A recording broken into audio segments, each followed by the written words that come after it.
call the regularly scheduled Plan Commission meeting to order. Let the record reflect it is Thursday, April 1st, 2021 at 7 p.m. This is Chairman Garrett Gray speaking. At this time, I ask anyone joining us remotely to please mute your phones.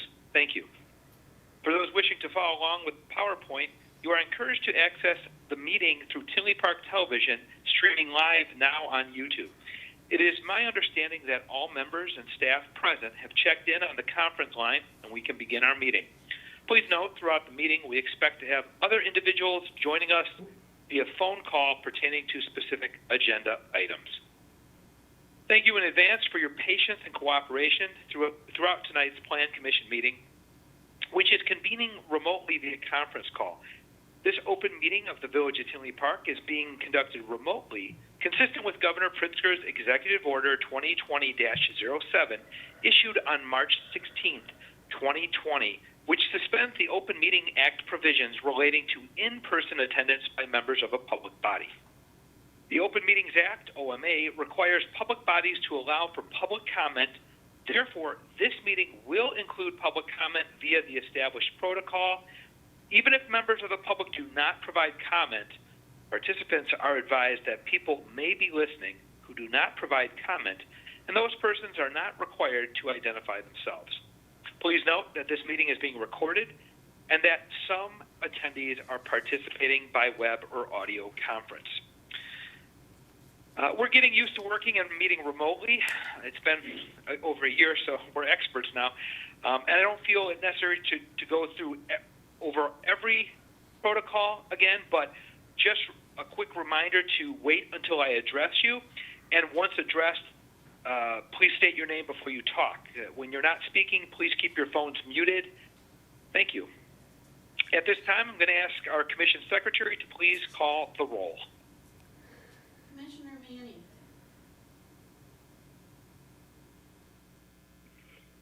Present. Commissioner Gatto. Here. Commissioner West. Here. Commissioner Gaskell. Present. Commissioner Lascuto. Present. Chairman Gray. Present. And can you call the names of those who, the other commissioners who are not present, just for Yes.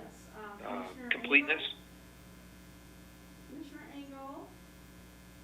Commissioner Aitchison. Commissioner Vick. Okay. Three aren't present, but we still have a quorum. So this is Commissioner Gray, or Chairman Gray. Staff, at this time, are there any communications for the Commission? No, there's not. Okay. Again, this is Chairman Gray. We'll now begin with the approval of the minutes. May I have a motion to approve the minutes of the March 18, 2021 meeting? This is Commissioner West. So moved. This is Commissioner Manning. I second that motion. Okay. This is Chairman Gray. Motion made by Commissioner West, seconded by Commissioner Manning. I will now ask for a voice vote. Are there any opposed to this motion? Okay, hearing none, the motion is carried. So we'll move on to the first item of the agenda. The first item of this evening is a public hearing to consider approving a site plan and recommending the Village Board grant Robert Bedinardi on behalf of RJB Tinley Park Real Estate LLC, the property owner, a special use for a substantial deviation from the planned unit development, PUD, with exceptions from the zoning ordinance for the property located at 7650 Graphics Drive in the ORI PUD Office and Restricted Industrial Hickory Creek PUD zoning district. May I have a motion to open the public hearing?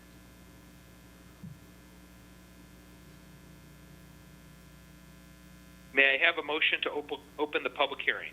Make sure you're unmuted. Sorry, this is Commissioner Gatto, so moved. This is Commissioner West. Second.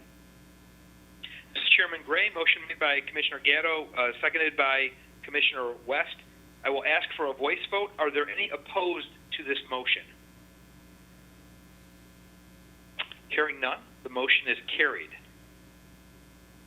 Anyone wishing to speak on this matter will be sworn in before they speak after the staff's presentation.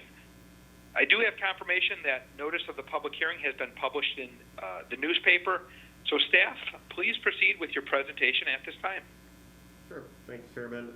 This is the second meeting for this one, so this is the public hearing with the workshop happening prior to this. So we went over it in detail a couple weeks ago. I'll kind of get the Spark Notes version for anybody that wasn't here for that, and then I'll kind of focus on the couple of issues that were outstanding at that meeting. So this is a request by Bettinardi on this building. This isn't their existing headquarters building. It's actually one parcel to the east of that one. It's currently the Igor building with the sign on it that's in the picture on the PowerPoint. So this is a 2.2 acre property. It's on Graphics Court and Graphics Drive. Currently has a 23,996 square foot building on it, along with the parking lot areas and detention pond. And there's a rear parking lot that's screened by a 6-foot high privacy fence. The site was constructed in 1991 by Igor for their purposes, and they've occupied the building since then. The PUD is kind of unique in that the zoning that's over this was kind of put in place after that building was constructed. And there's 4 properties that are out there that kind of precede the actual PUD zoning, so they're a little bit older than the rest of the buildings, but still fall under that planned unit development, the PUD regulations that are out there. And so on this map, those 4 properties are there on Graphics Drive in blue, and then that overall PUD is outlined there in red, and is largely a industrial park. ORI PUD zoning.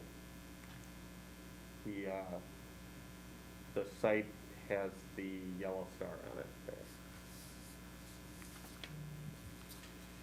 So the proposed use of what they're looking to do here is really to add an addition on that existing building that's out there. So it'd be a 7,176 square foot building addition on the north side of the building that would allow for a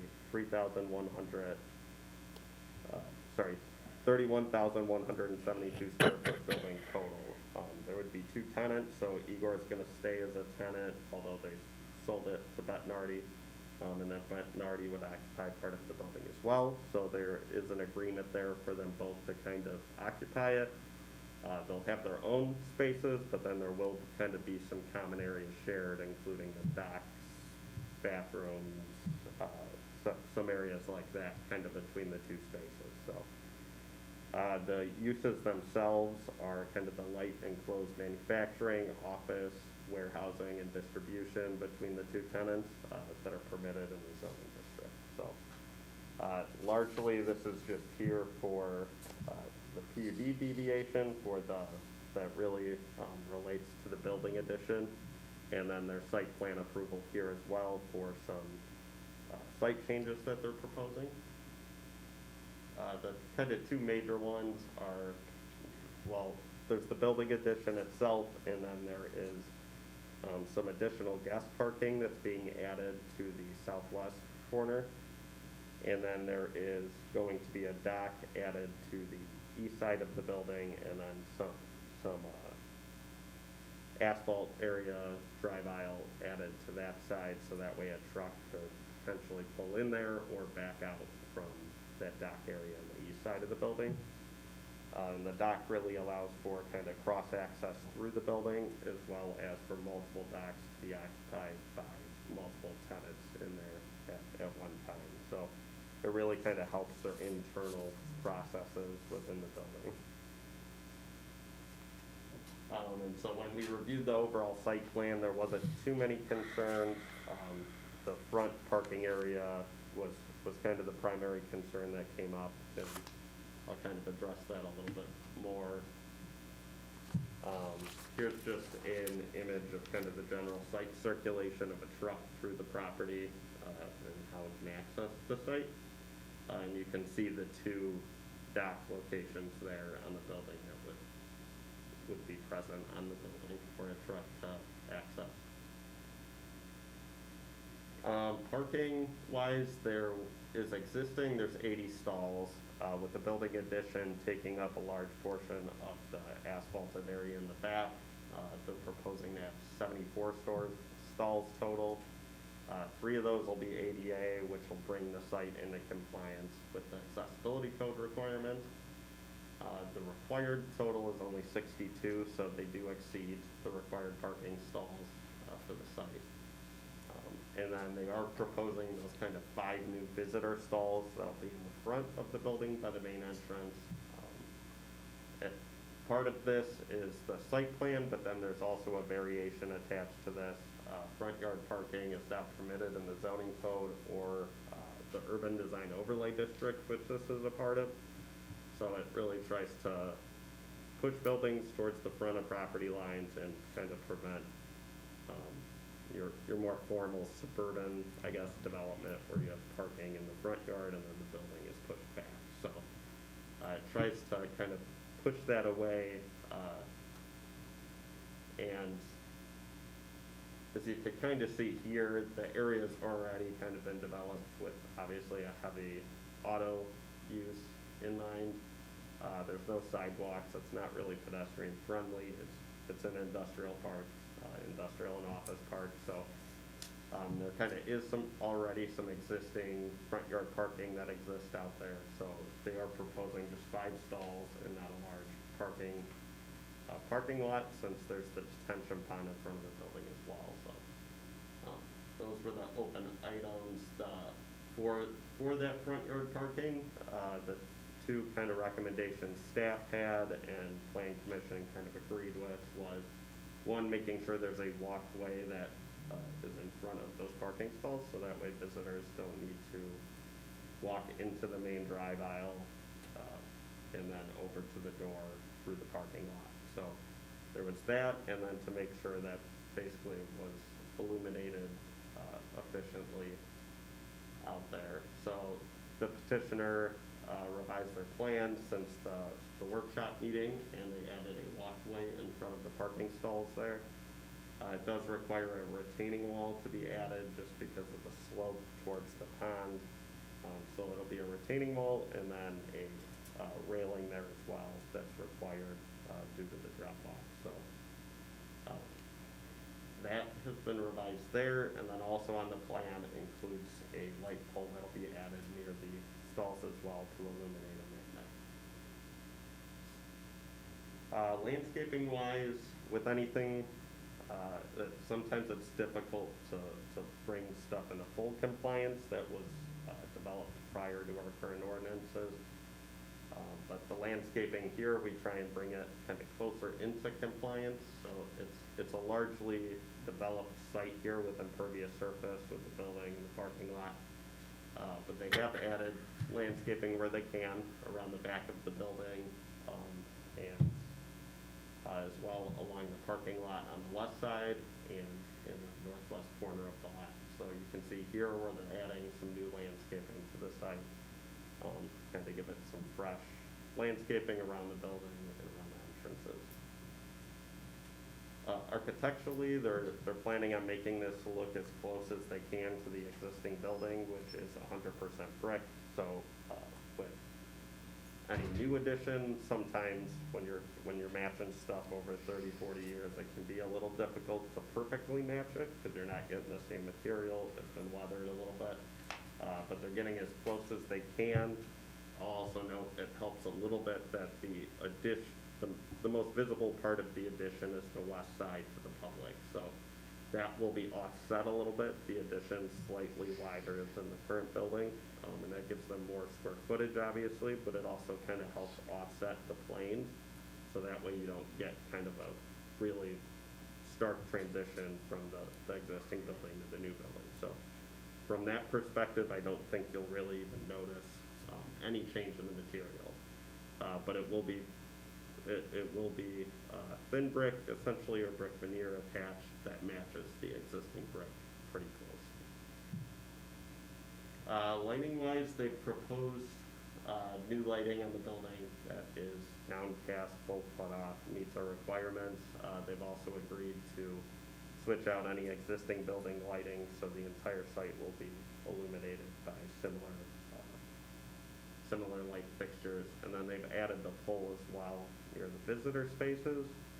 We don't have the existing photometric plans for that yet, but we have added a condition so that way that's required prior to the building permit, and staff can review that to make sure it meets all our codes. And I think that's it for the staff report. The main concerns at the workshop were really with that front yard parking, to make sure they added the walkway, and then to make sure they kind of upgraded the lighting accordingly as well. So both those have been addressed, and I'll send it back to you, Chairman. Okay, this is Chairman Gray. Thanks, Dan, for your presentation. At this time, I'll ask each of the commissioners if they have any comments or discussion for staff on this matter. Beginning with Commissioner Manny. Commissioner Manny, any comments? No comment. Commissioner Gatto. No comment. Commissioner West. No comment. Commissioner Gaskell. No comment. Okay. Commissioner Lasciuto. No comment. Okay. And again, this is Chairman Gray. I just want, my only comment is, I for that open item 4, I do like what I see in terms of the plan with the added sidewalk, the light pole there to illuminate. That looks good, and then the retaining wall with the rail. So I think that all looks pretty good, and I concur with staff's recommendation on open item 7, where, you know, the petitioner just has to get the staff the revised photometric plans at some time prior to just moving forward. But at this time, does the petitioner have anything they would like to present or add on this item? Is the petitioner present? The petitioner is present, and he said he doesn't have anything to add. Okay, fair enough. Is there anyone from the public wishing to comment on this item? We don't have anybody from the public on this item. Okay, just recognizing that there is no one from the public to speak. At this time, I will just ask commissioners: is there any further discussion on this matter? Okay, hearing none, we'll move on. If there are not any further discussions or questions, may I have a motion to close the public hearing? This is Commissioner Gaskell. I make the motion. This is Commissioner Lasciuto. I second that motion. This is Chairman Gray. Motion made by Commissioner Gaskell, seconded by Commissioner Lasciuto. I will ask for a voice vote. Are there any opposed to this motion? Hearing none, the motion is carried. Last, I will ask one more time, Commission, are there any further comments or discussion regarding this matter? If so, speak up. If not, I will move forward. Okay. Hearing no further comments, staff, can you review the draft standards of approval on these requests at this time? Sure. I'll just give a summary. It's in the staff report and then on the screen as well in full for what you'll be adopting. But just as a summary, the building addition has generally been designed to be safe for the public and employees. It doesn't affect kind of any neighboring properties. There's already adequate utilities, drainage, and other facilities for this property and for the addition to move forward. And the site circulation has been designed to be safe for trucks, employees, and the public to access the site. And in general, this is good for economic development, obviously with the building addition that allows an existing business to expand in the community. and add some additional property value as well there. So, that's it for the special use standards, and then we don't do specific findings for the site design and architectural guidelines, but those were essentially reviewed with our staff report and with your guys' review, and all found to be met within their design. Okay. This is Chairman Gray. Thanks, Dan, for reviewing the draft standards for approval. There are two motions for this item. May I have the first motion for the site plan approval? This is Commissioner Manny. I make a motion to grant the petitioner Robert Bettinardi on behalf of RJB Tinley Park Real Estate LLC site plan approval to construct a building addition with site changes at 7650 Graphics Drive in the ORI PD Office of Restricted Industrial Hickory Creek PUD zoning district in accordance with the plan submitted and subject to the following conditions.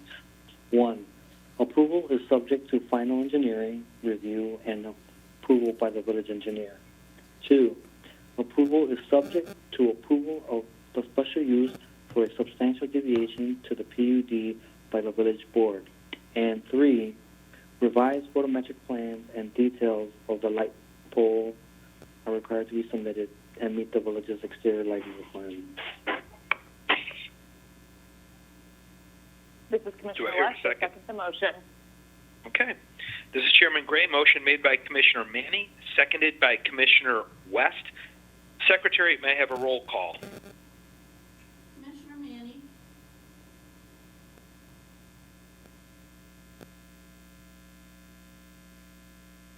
Commissioner Manny, Commissioner Manny, please unmute yourself. Yeah. Commissioner Gatto, Yes. Commissioner West, Yes. Commissioner Gaskell, Yes. Commissioner Lascuto, Yes. Chairman Gray. Yes. This is Chairman Gray. The motion is carried. Commission, may I have a second motion for the substantial deviation? This is Commissioner Gatto. I'd like to make a motion to recommend that the village board grants special use permit for substantial deviation from the Hickory Creek PUD and exceptions from the zoning ordinance, including front yard parking location and aisle width, to the petitioner, Robert Bettinardi, on behalf of RJB Tinley Park Real Estate LLC to permit a building addition and associated site changes at 7650 Graphic Drive in the ORI PD Office in Restricted Industrial Hickory Creek PUD zoning district, in accordance with the plans submitted and adopted findings of fact as proposed by village staff in the April 1st, 2021 staff report. This is Commissioner West. I second the motion. This is Chairman Gray. Motion made by Commissioner Gatto, seconded by Commissioner West. Secretary, may I have a roll call? Commissioner Manny, Yes. Commissioner Gatto, Yes. Commissioner West, Yes. Commissioner Gaskell, Yes. Commissioner Lascuto, Yes. Chairman Gray. Yes. This is Chairman Gray. The motion is carried. This will go to the village board on April 13, 2021. So the petitioner, Mr. Bettinardi, or a representative from RJB, Tinley Park Real Estate LLC, please get with staff on how to attend that April 13th, 2021 village board meeting. And with that, thank you for your time here today. I can follow up with you. Okay. Excellent. Okay, again, this is Chairman Gray. We'll move on to the second item on tonight's agenda. The second item on tonight's agenda is a workshop and public hearing to consider recommending the village board grant George Fay Curry on behalf of GFC Tinley the property owner a variation from the zoning code to allow for a 557 square foot one bedroom apartment instead of the minimum requirement of 800 square feet at 6732 173rd Street in the DF Downtown Flex zoning district. We will start with the workshop portion of the meeting. Staff, please make your presentation at this time. Thanks, Chairman. And as you said, this is a combined workshop public hearing, so sometimes we separate stuff into two meetings. Traditionally, since I've been here, if it's something that doesn't really relate to anything exterior to the building, we try and combine them to kind of expedite these, but and just for the information on any new commissioners that haven't been in the combined workshop, if for some reason you as a commission felt you didn't have enough information or enough time, you could always continue it. So we try and do this to kind of help them out, if kind of help out the timeline and not have unnecessary meetings, but you guys always have an option of continuing stuff if you so feel, if you so choose. With that being said, this is essentially a variation for an apartment size. So the village has a requirement of 800 square feet for a one-bedroom apartment, and they're requesting one that's less than that on the subject site. So here it is. It's behind Urban, so for the most part, it's kind of hidden.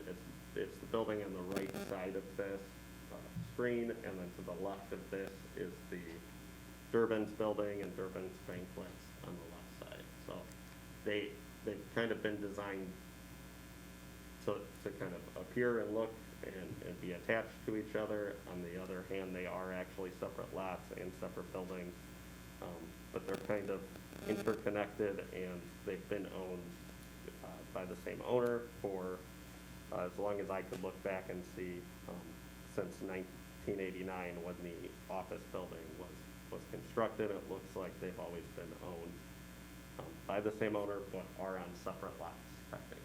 So, and you can see that here in the existing kind of site overview there. What's highlighted is the subject site. So it's a two-story office building that's approximately 8,250 square, or the site is 8,250 square feet. And the structure is 2 stories, 3,730 square feet in size.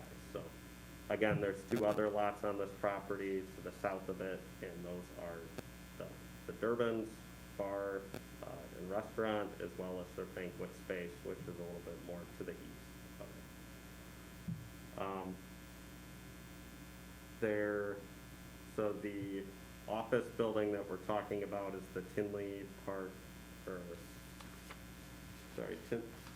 Tinley Center, Tinley Office Center, which is just the 2-story office building.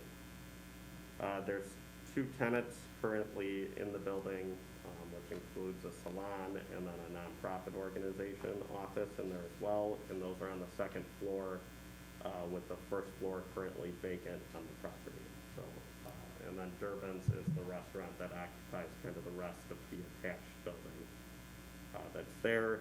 The building itself and the attached Durbin's building aren't indicated in the legacy plan as being historically significant in any way, but they are obviously a visible part of the Tinley Park downtown, in an active site there.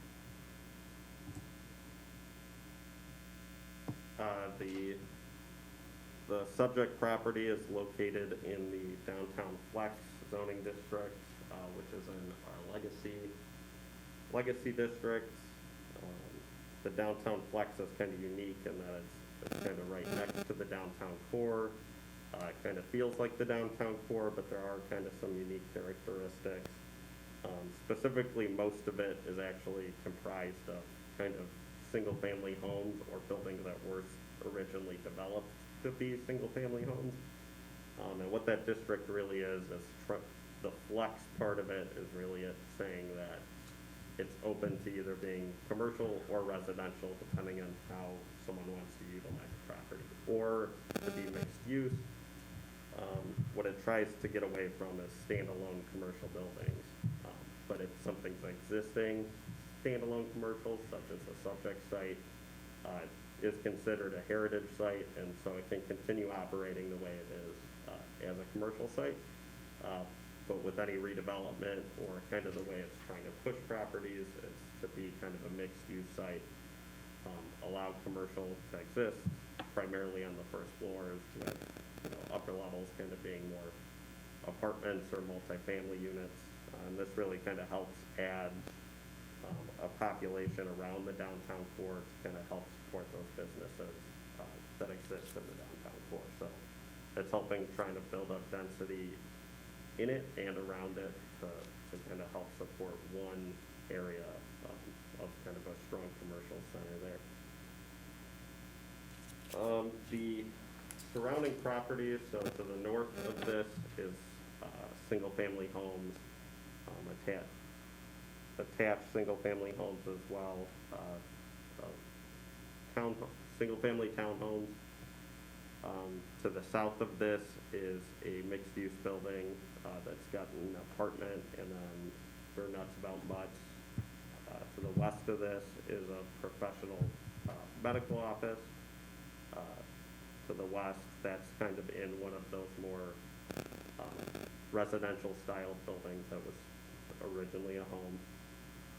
And then to the east of this is the former Central Middle School site, and then kind of to the southeast of this is really where kind of the Harmony Plaza, downtown plaza that the village is planning, is expecting to go there. And so here you can see a picture of the building we're talking about and the main entrance that's there. That's primarily windowed, and that's kind of the entrance to this office center. So the proposed use is really to add an apartment into the existing second floor space that would be 557 square feet. It would be a one-bedroom apartment, have a living room, kitchen, bathroom. It would, again, convert the existing office space that's there and would be below the 800 square foot minimum. That minimum kind of goes up, so the more bedrooms you add to a multifamily unit like this, the higher that goes. So a two-bedroom is 1,000 square feet and so on from there. And so the minimum usable floor area for multifamily dwellings isn't unique to the legacy district. It really applies to the village overall. And so I think that's kind of unique to think about because there is some uniqueness to the downtown. Obviously, the plan is kind of to have some transit-oriented development there, which really means adding commercial and living around a transit, so really the train station, as well as having kind of some mix of uses and open space down there.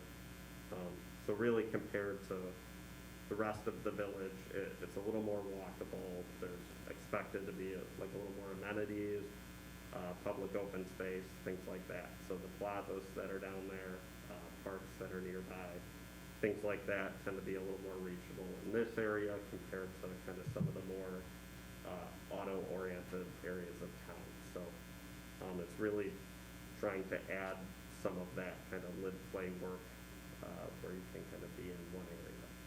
With that being said, we're obviously not 100% to where we want to be in that vision, but there is still kind of some uniqueness there to our downtown compared to the rest of the town. So the request really for the variation is because they're kind of working within an existing building in a confined space to add this apartment. So they have one vacancy on that second floor where they want to add the apartment, so they don't really have any room to expand beyond that 557 square feet. And the first floor is kind of being marketed as either a single commercial space or kind of for some more commercial tenants that would maybe want some more active public visibility down there. And especially with the plaza That could be a good space for any type of retail, commercial, that kind of wants some visibility or foot traffic. Right now, it's kind of stuck in the back, but I think as that area kind of redevelops, it'll have a little more visibility there, and that's kind of where the owner's vision, kind of long-term vision for that property has been. It's fairly unique in that it will utilize kind of the same entrance as the commercial tenants. So there is one door there, one hallway, and kind of one lobby area that would connect all of this. But kind of similar to another commercial tenant, they kind of work within that common area space, but then have obviously their own apartment there.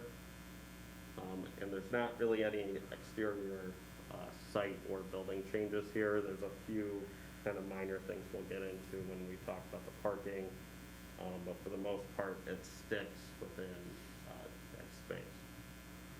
So here's the kind of overall layout of that property. So kind of what you see on the bottom left is the main part of that apartment, and then there's kind of the other commercial spaces to the north of that. I don't believe this is fully to scale, but it does give you an idea of kind of where the lobby, the entrance is, where the apartment is, and how the kind of shared hallway lays out there. With that being said, this is kind of the largest request we've seen recently for this. So we have had requests each of the last 3 years that were listed in the staff report. Most of those were between 718 and 773, so they were kind of more in the 700 square foot range. And those range from 1 unit to the Boulevard South Street project, which had 96 one-bedroom units.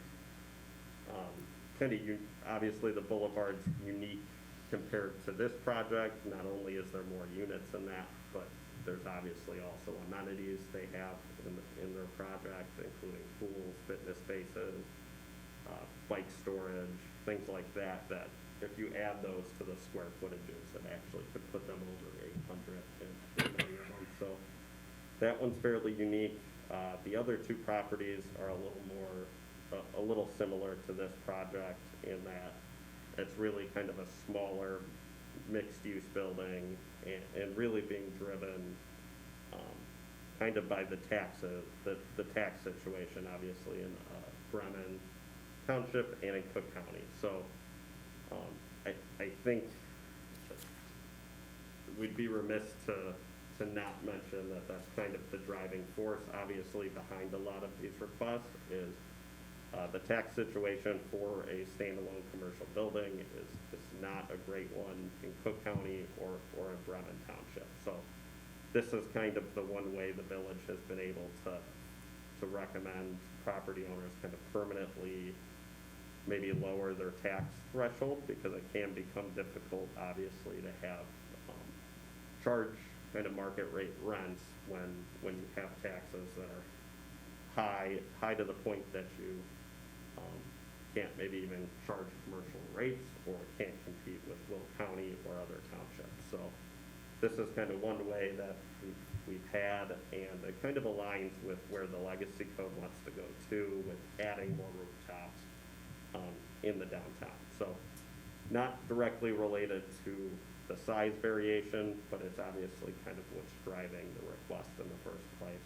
So just want to mention that. It also fills, there's been some relatively high turnover in the property, so just looking back at the recent change of uses, even within the last 5 years, I think there's been 3, 4, 5 different change of uses that have gone through there since 2015, 2016. So there has been kind of some high vacancy on it, and so this is one way, obviously, to also help fill a vacancy.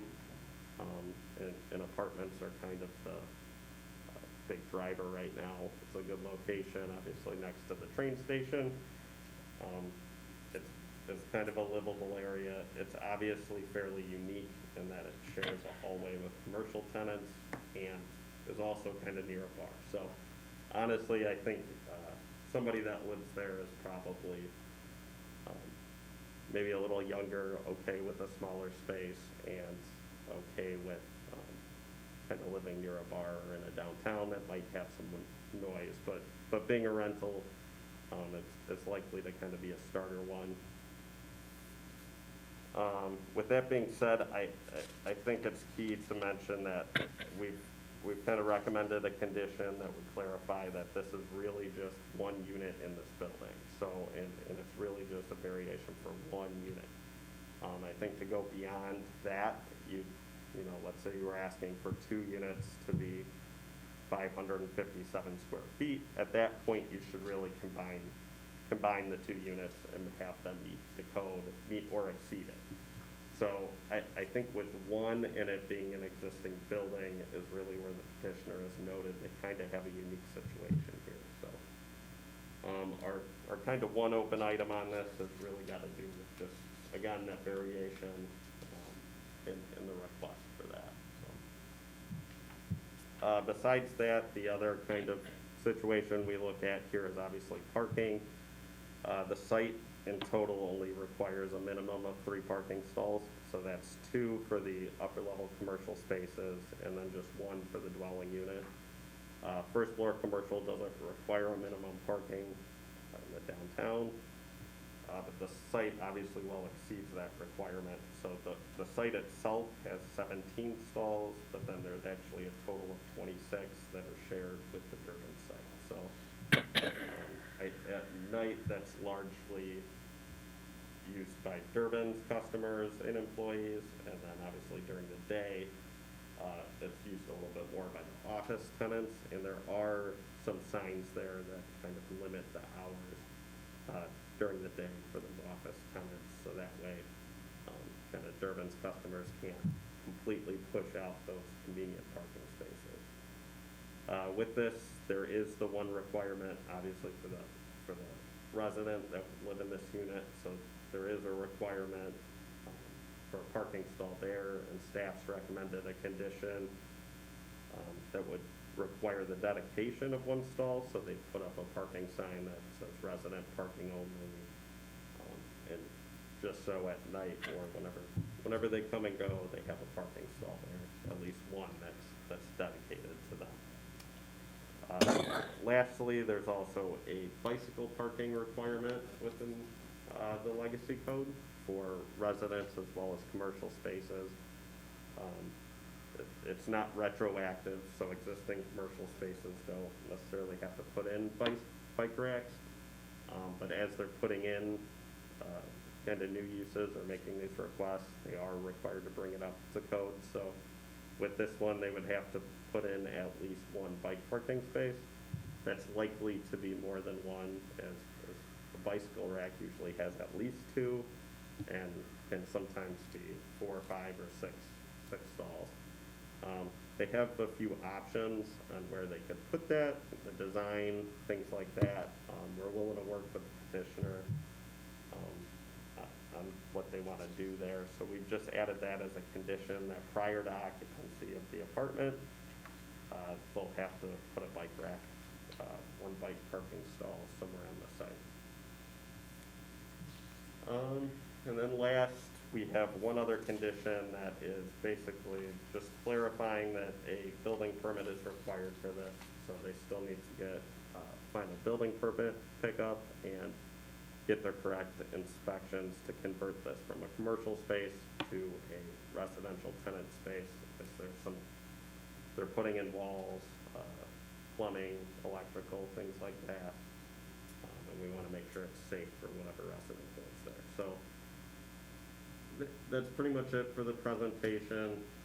The unique things really that stick out here, again, is one unit in an existing building, and beyond that, probably wouldn't have too much unique to go on, but beyond that 1 space, if they wanted to expand it or put another unit in here, they could then combine them and have it meet code. So there are a few units that are similar to this in size in the downtown that exist out there, but I'll note It's only a handful of them, and some of those go back to the 1900s. So obviously we can't, it's considered legal non-conforming, meaning at one point it was legal, but no longer meets our codes. But some of those actually go back to 1900, including in the Primal Cup building, Holstein's building. They have a couple apartments in there that are kind of similar in size to being kind of smaller, small one-bedroom or kind of studio type apartments. Again, some of those don't have formal special use approvals, but just stick with the land. They're not allowed to decrease the size at all or increase the nonconformity, but those kind of stick around. And with residential, it's kind of valuable, obviously, in Cook County, like I explained, for tax purposes, to make those a little more palatable for the businesses and the building. So that's it for my staff report, and I'll give it back to you, Chairman. Okay, this is Chairman Gray. Thanks, Dan, for that report. At this time, I'm going to ask each of the commissioners if they have any comments or discussion on this matter, beginning with Commissioner Lasciuto. Yeah, I mean, my only comment would be I understand, the variation here with such a small apartment, but just being in that district where, I can see this being, a perfect apartment for a younger person who, is probably going to be walking around downtown a lot and using the train possibly to go to work. I do understand that. And I do understand the tax situation. I mean, if there's a high turnover right there and they're having a hard time, filling the spaces, that's just putting burden on everybody else. So if there's some way that there is some sort of tax considerations that they'll get a reduction with residential, it could also help out the commercial aspect too, lowering rents. But that'd be my only comments with regards to this. Okay, thank you. Commissioner West, any comments?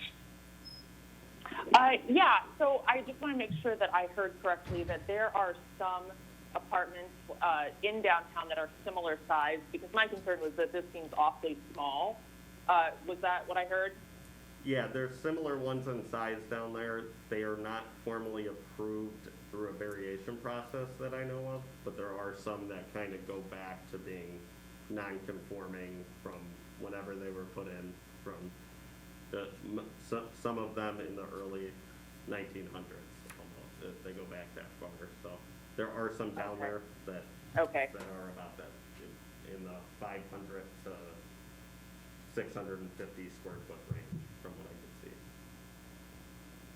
Okay, well, on that topic, and somebody please tell me to rein it in if this is outside the scope of what I'm meant to be commenting on, but the bedroom being about, I think it's about 10 by 10, that's not really even big enough for like a full-size bed.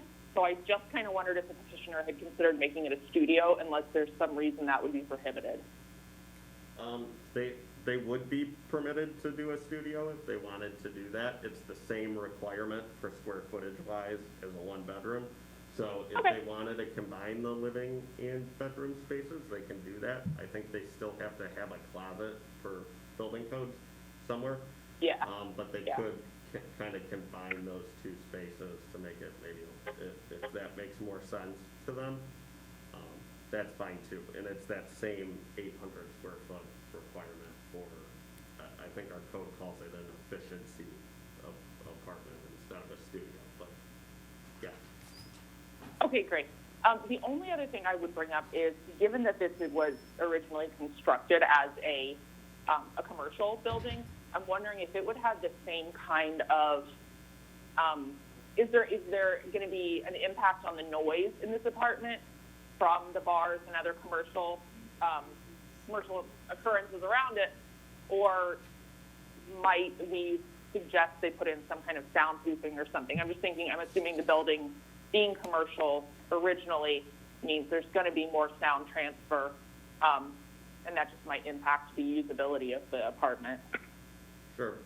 It's largely in office buildings, so the bar's next to it, and I think that would be maybe a bigger concern if it was above a bar.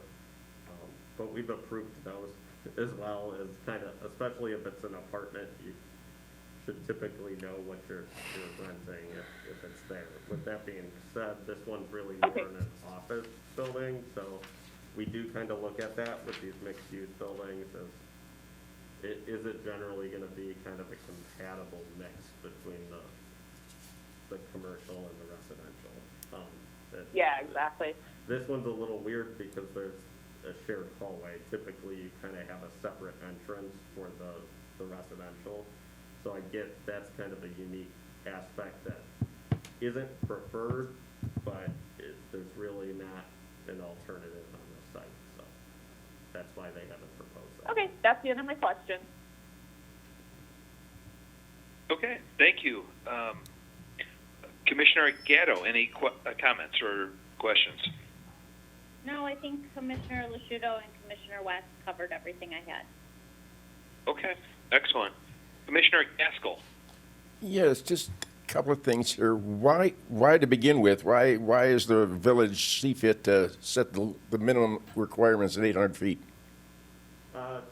Good question. I did mean to kind of wrap that into why the requirement's there. I think it's really there to make sure you're kind of getting an adequate housing type out of it, that it's not really super tiny apartments, and specifically that there's not a lot of those really condensed together that could, I think, start creating problems.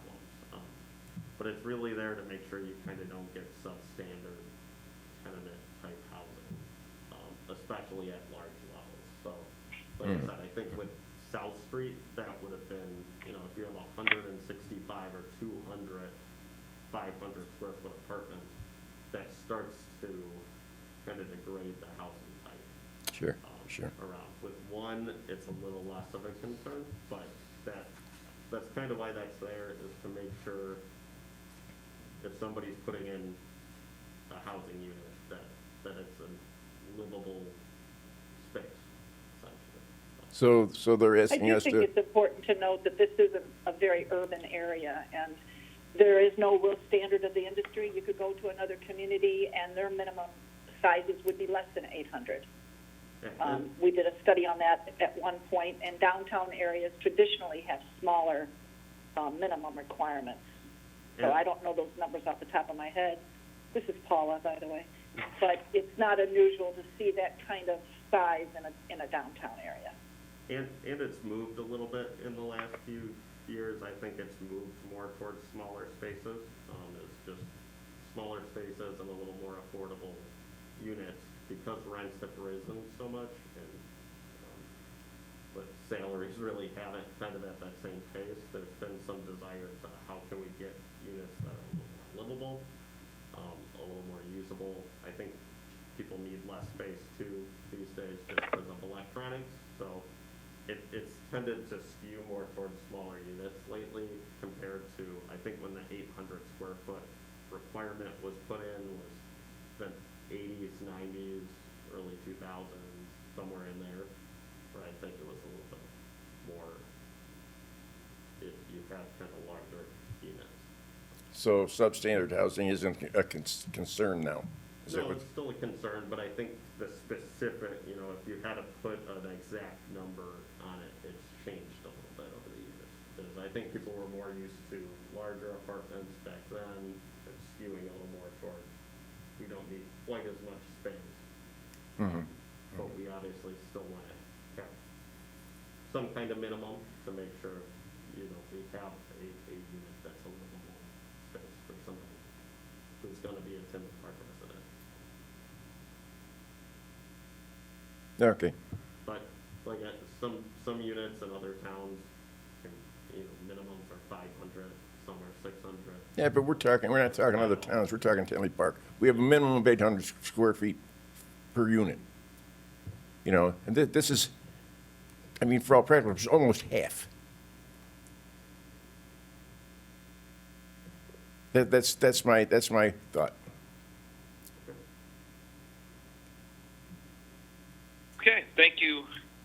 Gaskell. Commissioner Manny, any comments? Yes, Dan, you mentioned that the city office is attached to Durbin's. I think Correct. I think it's constructed to be a standalone building, but they do have shared walls there. So they're basically 0-foot lot line buildings. And there is Okay, well, I some, think there is some internal attachment to the systems, I believe, like sprinklers and things of that nature. okay, so both structures, or this, the Tinley office has sprinklers. But I guess my concern is you have someone living there, and does the apartment share the wall with Durbin's? And if so, then I'm concerned. If there was ever some type of emergency, a fire, and then that Tinley office, was their offices, if it happens at night, well, they're gone, but then you got this person living there and there's a fire, then what? So are they, has that been looked into? Yeah, They're sharing a private wall? so it'll have to meet the building No. fire codes on there, and so that, I believe they're sprinklered. Either way, they're compliant, I know, with fire codes. And they do have to come in with a permit to make sure any of the changes they're making do. It doesn't share a wall, a physical wall with Durbin's, but the building overall is obviously right next to it. So, this will be on the second floor where the Durbin's building's just one floor, so it kind of overlooks Durbin's.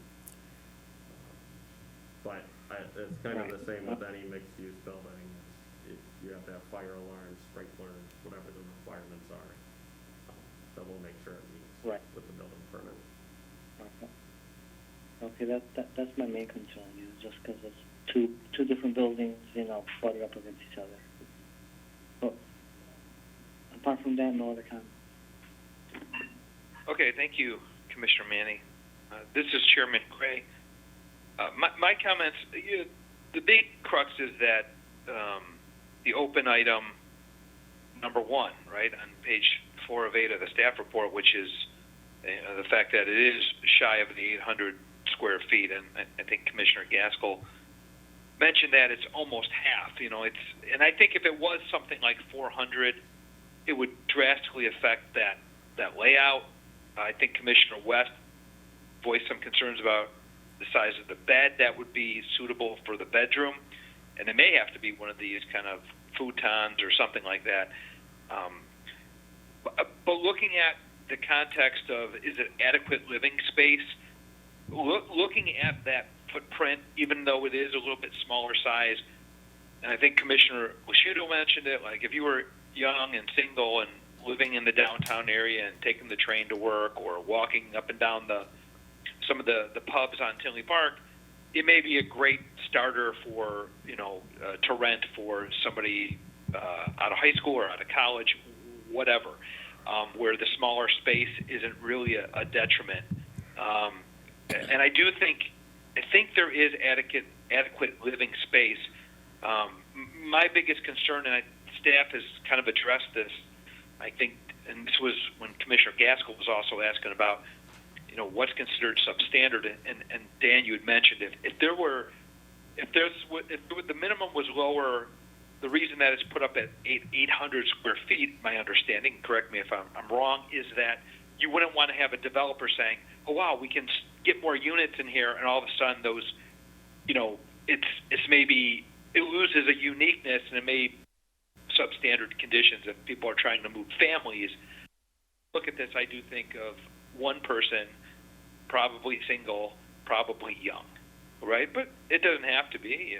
But I couldn't imagine a big family living in that place. But so with that said, I do think it's okay with that smaller space. And as staff said, if you had somebody trying to do 2 units of 500, you would make them consolidated into one, meeting 800 square feet or more. In this case, 1,000 square feet. So I'm okay with it based on some of the things staff had in the report and as well as some of the things Dan said here tonight. I did walk the parking lot. I do see dedicated signs already for the businesses in that building. I know it said there'd be, and the parking lot looks fine. I know there said there'd be no exterior improvements, but in the motions it does mention a dedicated sign.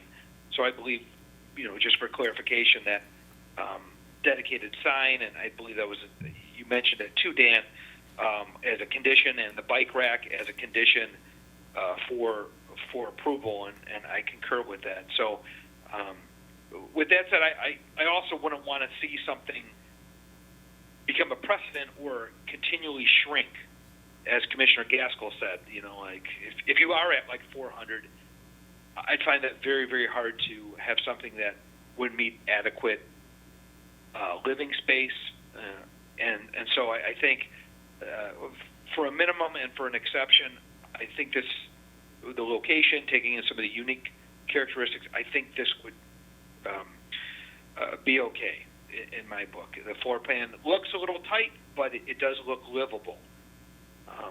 With that, those are my only comments. And at this time, I'll ask if the petitioner is present and wishes to introduce themselves or have anything they would like to present to the commission on this workshop portion of this item.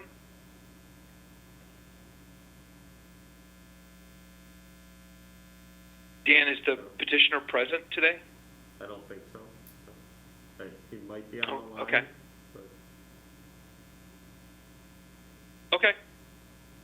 Well, if the petitioner is available, please unmute yourself. I'll give you a few seconds. do you want to? I'm okay so far, if everybody's so far. Okay. He is here. The Sorry. mask It's kind the of throw it mask. off sometimes. He is here, so he George, doesn't take have, it. Okay. he doesn't have anything to say at this time. Okay. Okay, fair enough. At this time, then, the workshop is complete. May I have a motion to open up the public hearing portion of this item? This is Commissioner Gaskell. I make the motion. This is Commissioner Lashuda. I second that motion. Okay, this is Chairman Gray. Motion made by Commissioner Gaskell, seconded by Commissioner Lashudo. I will now ask for a voice vote. Are there any opposed to this motion? Hearing none, the motion is carried. I do have confirmation that the notice of public hearing has been published in a local newspaper. Anyone wishing to speak on this matter will be sworn in before they speak, but after the staff's presentation. So staff, please proceed with your presentation at this time. I don't have anything else to add compared to besides what we had talked about previously, so Okay, I'll leave it at sure. that, and I can go through the standards when you're ready later. Sure, absolutely. I'm going to go back to asking the commissioners if they have any further comments or discussion for staff on this matter. Let's just check back in. Commissioner Manny, any new comments? No comment. Commissioner Gatto? No comment. Commissioner West? No comment. Commissioner Gaskell? No more. Commissioner Lashudo? Nothing further. Okay. This is Chairman Gray again. Does the petitioner have anything they would like to present or add on this item at this time? And if so, I'll have to swear you in. No, I don't think he does at this time. Okay. Fair enough. Is there anyone else from the public wishing to comment on this item at this time? Yes, there is. Dan, is it? Yeah. Okay. Yeah, if you want to go up to the podium, and then they'll swear you in. Okay. But, Do I need to, you want me to state my name and? yeah, if you want to state your name. and Okay. you can swear. My name is Lisa Daly. I'm the Executive Director of Love Inc. of Tinley Park, which is one of the residents in the building, or tenants, I suppose, not a resident. Chairman, if you want Okay, Lisa, yeah, absolutely. Okay, Lisa, do you swear or affirm that the evidence that you are about to give will be the truth, the whole truth, and nothing but the truth? Yes, I do. Okay. And if you could please sign in and state your name and address on the sign-in sheet. Okay. Okay. No. Okay. I don't have any. The floor is yours, yep. Yeah, I'm sorry. I don't have any concerns necessarily about the size of the apartment. If you're looking at the floor plan, I believe that would be the northeast. We occupy the northeast office of the second floor. My question or my concern, because this would be a very unique situation, I'm familiar with the style of office space or retail space down below and an apartment up above where they would have their own entrance or, an exterior entrance. But as you see the staircase and that hallway, there are two lockable doors when you come in the building down on the first floor. And then upstairs, there is a door at the top of the stairs that can be locked, but it's all glass, so it's not security in any way. But anyway, so we would share that hallway. So when in the evenings or the weekends when the commercial or the offices are not there, that resident would be coming and going.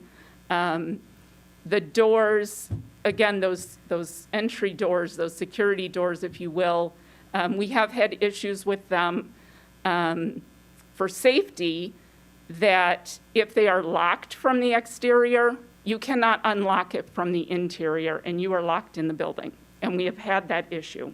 So that is a serious concern for me. But then my thought is also, I live there, I'm going to have friends coming and going.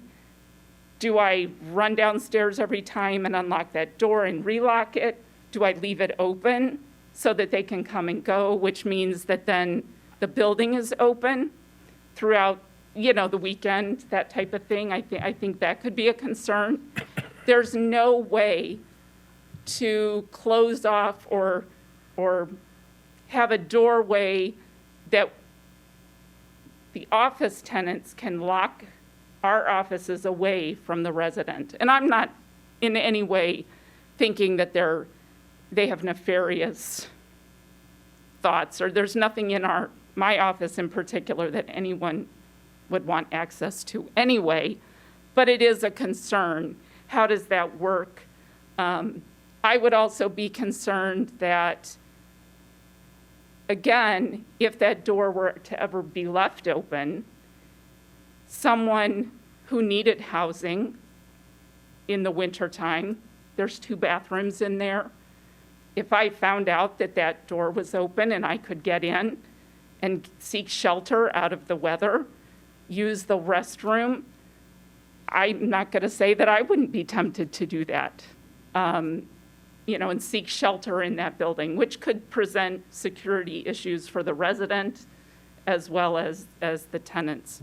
I do also want to state with the concerns I heard you express about Durbin's, there is a shared hallway that is sort of an emergency exit, I think, and we know that Durbin's employees sometimes come over in the evenings, come through that and use our bathroom. So again, you could have Durbin's guests or Durbin's employees coming and going, and you've got a resident upstairs. And also, again, with that whole, we've had to use that door to get out because we've been locked in the building because someone didn't realize we were still there and they locked it with the key, and you can't unlock it when you're inside. And one time, we could not use that hallway to get out because Durbin's had blocked it with tables and chairs. And so this person had to call me to come and unlock the door and get them out of the building. So there are some security concerns there. Sure. I don't know if that's a fire issue. I have absolutely no idea. But again, there are just those concerns of it being such a unique multi-use, Yeah. that there's no way to segregate the residential from the commercial. So I don't know how that works, but those are my thoughts and my concerns. Sure.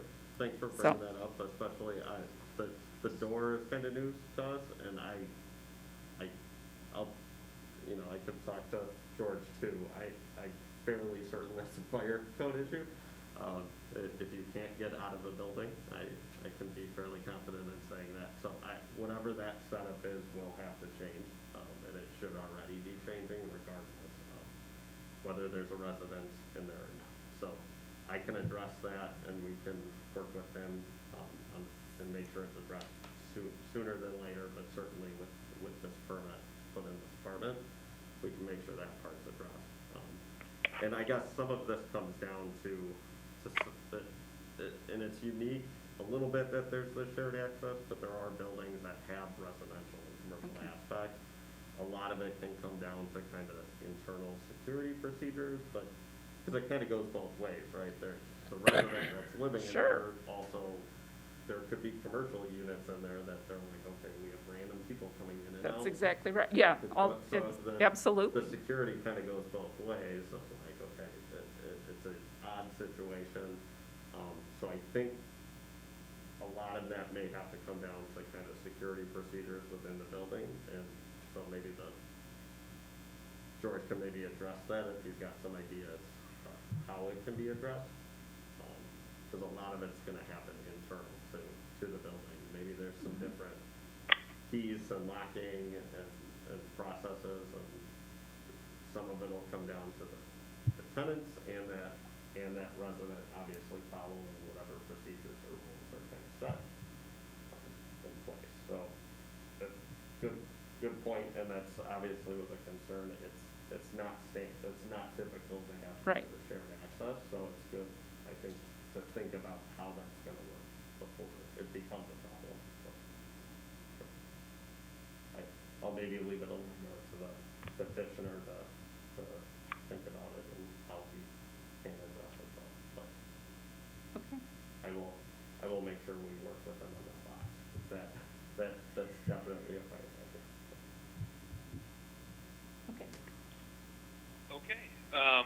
Well, thank you, Lisa. I appreciate your comments. This is Chairman Gray. I'm going to ask the commissioners, based on what we just heard, if there's any other further discussion on this matter, and I will, Commissioner West. I'll begin with Commissioner West. Yeah, can we possibly add that the egress needs to be dealt with appropriately before it's approved? Yeah, I mean, you can add that as a condition if you want, but it's kind of, now that we know about it, it's kind of required regardless. So Yeah, I was going to say, talk with I would assume that would be a fire code violation. Yeah, I can talk with I George concur. tomorrow, but that'll be addressed regardless of whether this got approved or not, so. Okay, great, thanks. Because I think they need. Yep. You can have different locking mechanisms on there, but that's the one way it's not supposed to work, so. Absolutely. Commissioner Gatto, any comments? No, nothing else. Okay. Commissioner Manny. Yeah, I just want to echo Commissioner West, comment, have to have that resolved,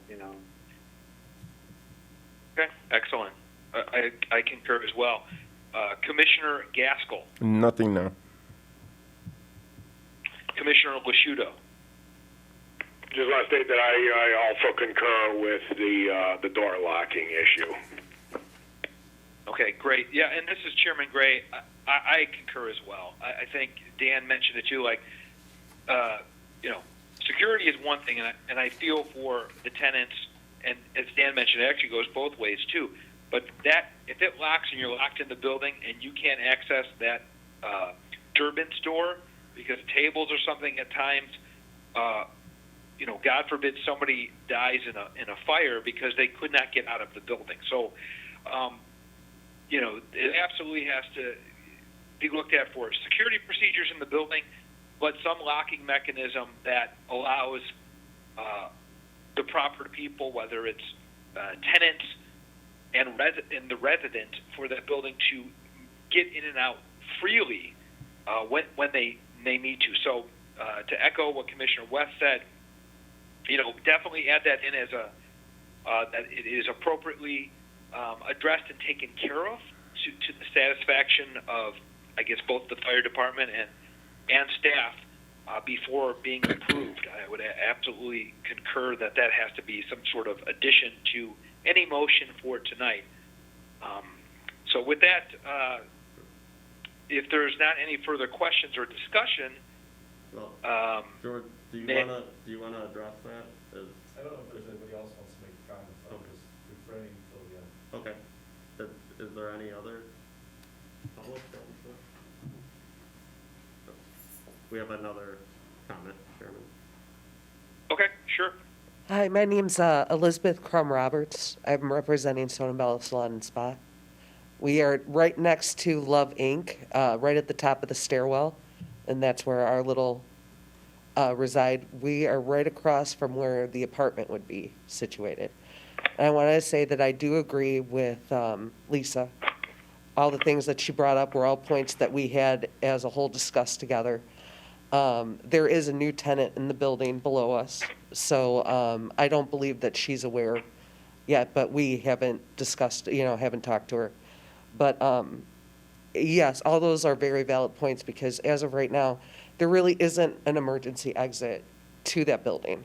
So everything's on the main floor.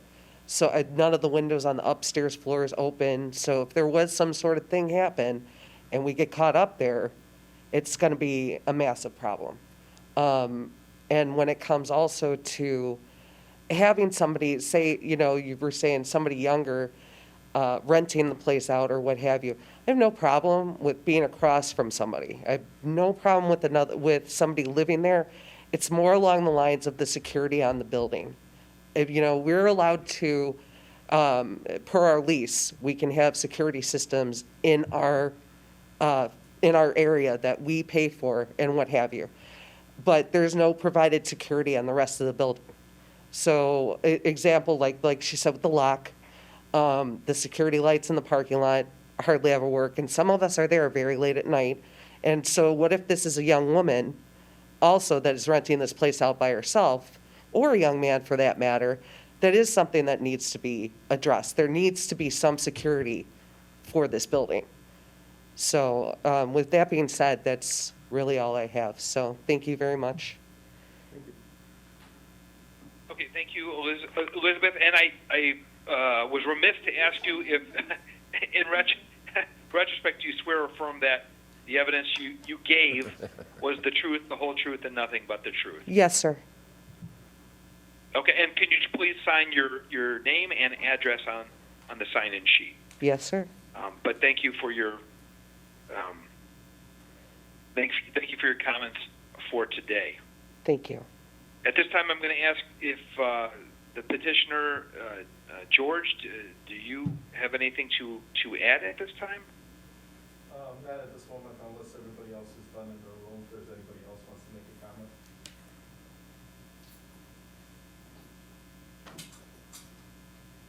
comment. Is there anybody else in the room that would like to make a comment? Please step forward.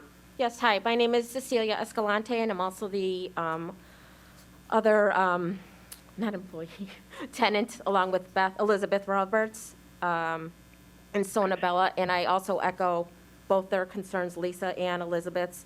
Even in fact, the other night. Can I stop you for a second, Cecilia? Yes. Just do you swear or affirm that the evidence you are about to give will be the truth, the whole truth, and nothing but the truth? Yes. I could not hear you. I'm Yes. sorry. Hello? Yes. This. We got a yes out of it. You said. Okay, I could not hear the audio cut out. Okay, no worries. Go ahead, Cecilia. I didn't mean to cut you off. Oh, no worries. I just echo the same concerns, obviously, as the other two ladies. Being, security is the main thing. Even the other night, I went out to dinner with a friend and came in and noticed that the lights were on and both doors were unlocked. And Lisa and I and Elizabeth all have the same concern, and we are always checking in with each other, texting each other, are you still here? I'm going to lock the door. If you're still here, we don't lock the door. That's just the thing we do because, like they said, we'll get locked in. So, and that has happened to me as well, unfortunately. But really just the security too, you know, we share a hallway, we share the door, one way in, one way out, and that's pretty much it. And again, the concern with the windows, we have no way to get out. And, you know, being a woman too, that's not the best ideal too. And, you know, we get a lot of people from Durbin's that come through. It's a little spooky there at night when you got the drunks coming through at, 10 o'clock at night. They're standing out there, and we barely have that little light that shows up above, like where the greenery is in that picture. That's pretty much all we have, and then with, it doesn't come on till sometimes 8 o'clock at night, 9 o'clock at night, so, and that's if it works. So that's definitely a concern, is the security. That's really all I have. Thank you. Okay, and Cecilia, if you can write your name and address on the sign-in sheet. Yes. Thank you. We appreciate it. Thank you. Thank you. Hearing these additional comments, if any of our commissioners have anything else to add, please speak up at this time. Okay, hearing none, I will ask for a motion to close the public hearing at this time. If there's no other members of the public that have comments, and if the petitioner doesn't have comments, if you do, speak up. If not, What's that? I would like to make a final comment. Okay. George, you said you do? If everybody's done in their room. Yeah. So I think the Okay. petitioner is gonna make a comment. Is there nobody else in the room that wants to make a comment? No. No. Gentleman back here? okay. Okay. May I? Yeah, if you could go to the podium, just state your name, and then the chairman will swear you in. No, I'll swear you in. Yeah. Thank you. George Fay Curry, owner of the property over at 6732 West 173rd Street. Okay. George, do you swear or affirm that the evidence you are about to give will be the truth, the whole truth, and nothing but the truth? I do. Okay. Go ahead. Proceed. First, I want to say I probably grew up, and I never talk about this ever, but it's funny. I've been talking about it lately with friends and close friends. I grew up around worrying about safety. And the reason I say that, my dad used to be a general contractor overseas. In 1968, we went through a civil war. We would run and hide in bunkers underground in the middle of nowhere. We'd be called out of school for our safety and our concern. I was maybe 5 years old, 6, 7 years old at the time. My dad moved into Chicago, from Texas to Detroit to Chicago. I lived in an apartment building of probably 150 units. And it's funny that we talk about safety, about being locked up, and I just happened to talk about it with Daniel in our meeting a couple weeks ago. I lived in an apartment building on Ashland, north side of Chicago, and as a kid, I'd go down in the basement and talk about bicycle racks. Small world that comes back at you. I would go down and we would have a locker. I'd go down and grab my bicycle out of the locker, take it out of the alley, and ride along with friends that I came to meet. So I survived the Civil War. I moved to Chicago. I live in an apartment building. And a gentleman's name, I never forget his name, Bosco, managed the building and owned it.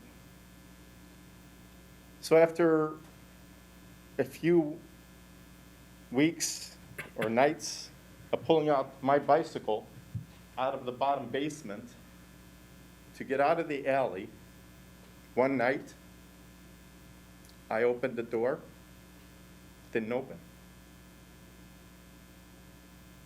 My brother was my sister was a year older than me. My brother was, at that time, maybe 2 years old, and you live in a neighborhood, you don't expect something like that, especially as a kid growing up. But you grow up strong, and I grew up strong, and I was taught to grow up strong, and I teach my kids to grow up strong. I raised 5 kids, very successful, very proud of them. Why am I giving you this spiel? The door she talks, let me finish. The gentleman, Bosco, locked the door and locked me in the basement that night for a couple hours before my parents tried to figure out what happened to me. My dad came down, my mom came down trying to figure out what's going on. They heard me pounding on the door.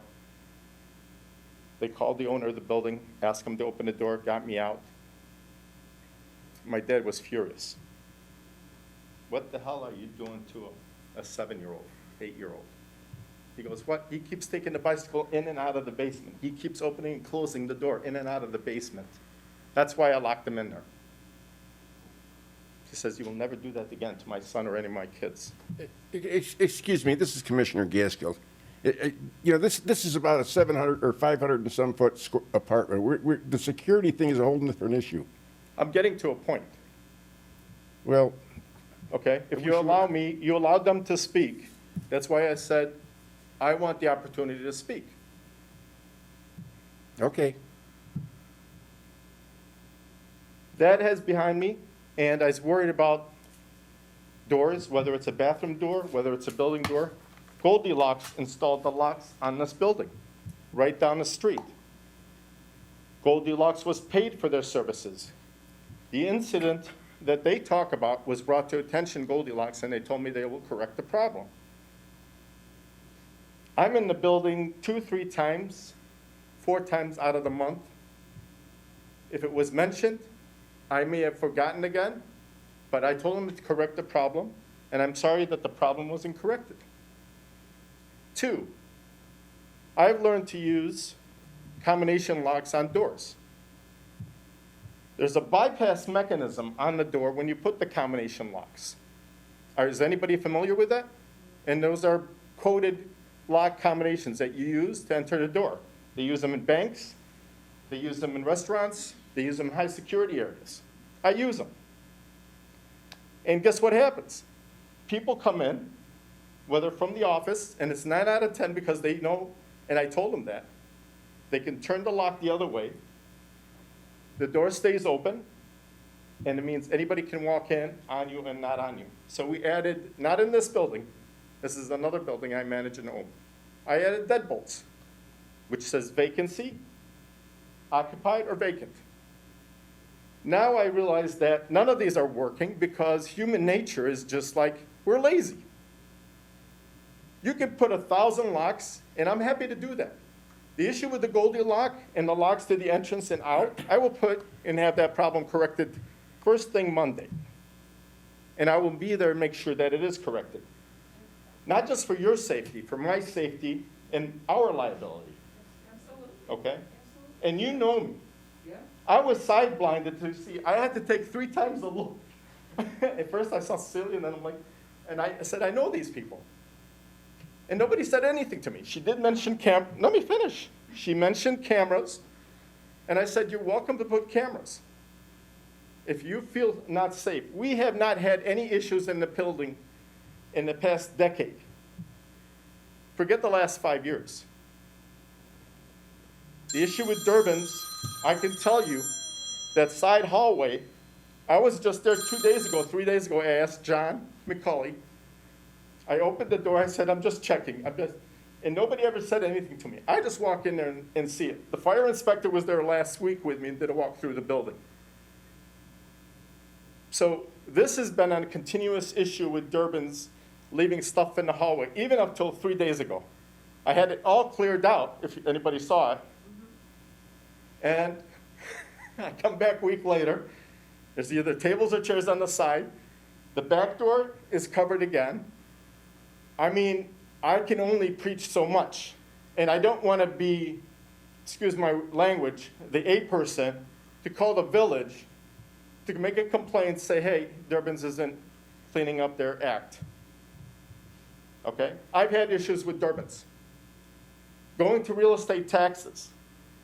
which folks here don't realize it. A lot of buildings are vacant.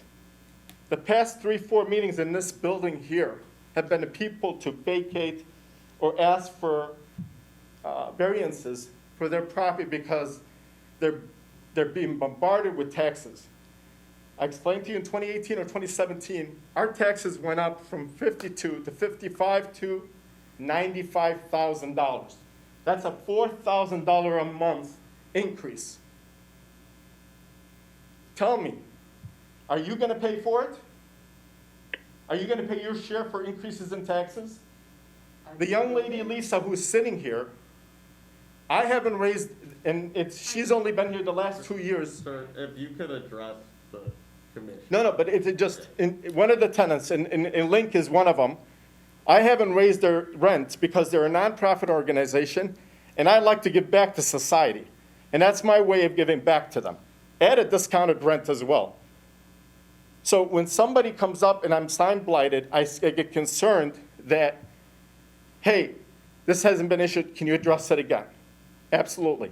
There's text, there's emails, there's phone calls. Again, that didn't happen.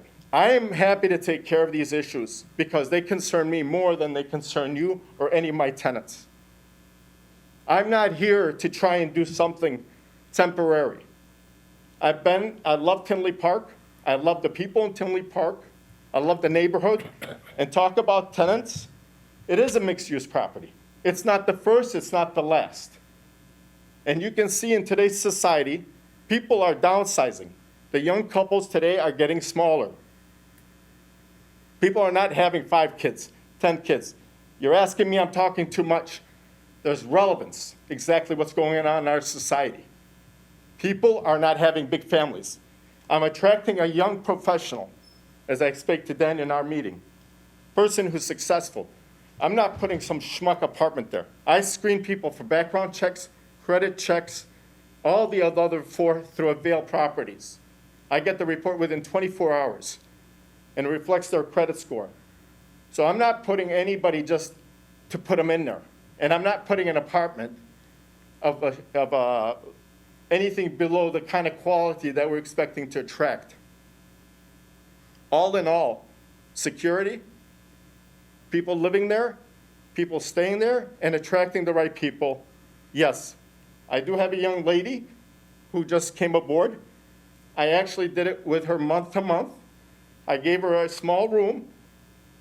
She's got 3 kids. She's a single mom. And I said, you know what? Somebody gave me an opportunity many years ago. I can afford this opportunity for you. If you can do it in 3 months, 6 months, come back to me and tell me I'm ready to take the whole space. I told her about the apartment upstairs. She is very full aware of it. Okay? As you are. We only found out through this. And I never got that letter. We had no. I've never received that letter. Well, I told people, and I told them, maybe not Cecilia, but you are aware of the apartment, and you are aware of the apartment. No. You did not make us aware of the apartment because we kept asking you, Okay, and you joke about it. okay. So don't tell me you did.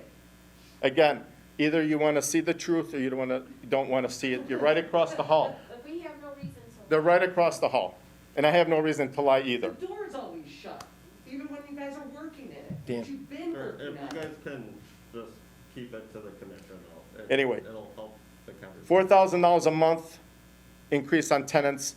Even Durbin's, I had to pay $45,000 to an attorney to get $200,000 back, and we're only getting right now $75,000 back out of $200,000 that he owes.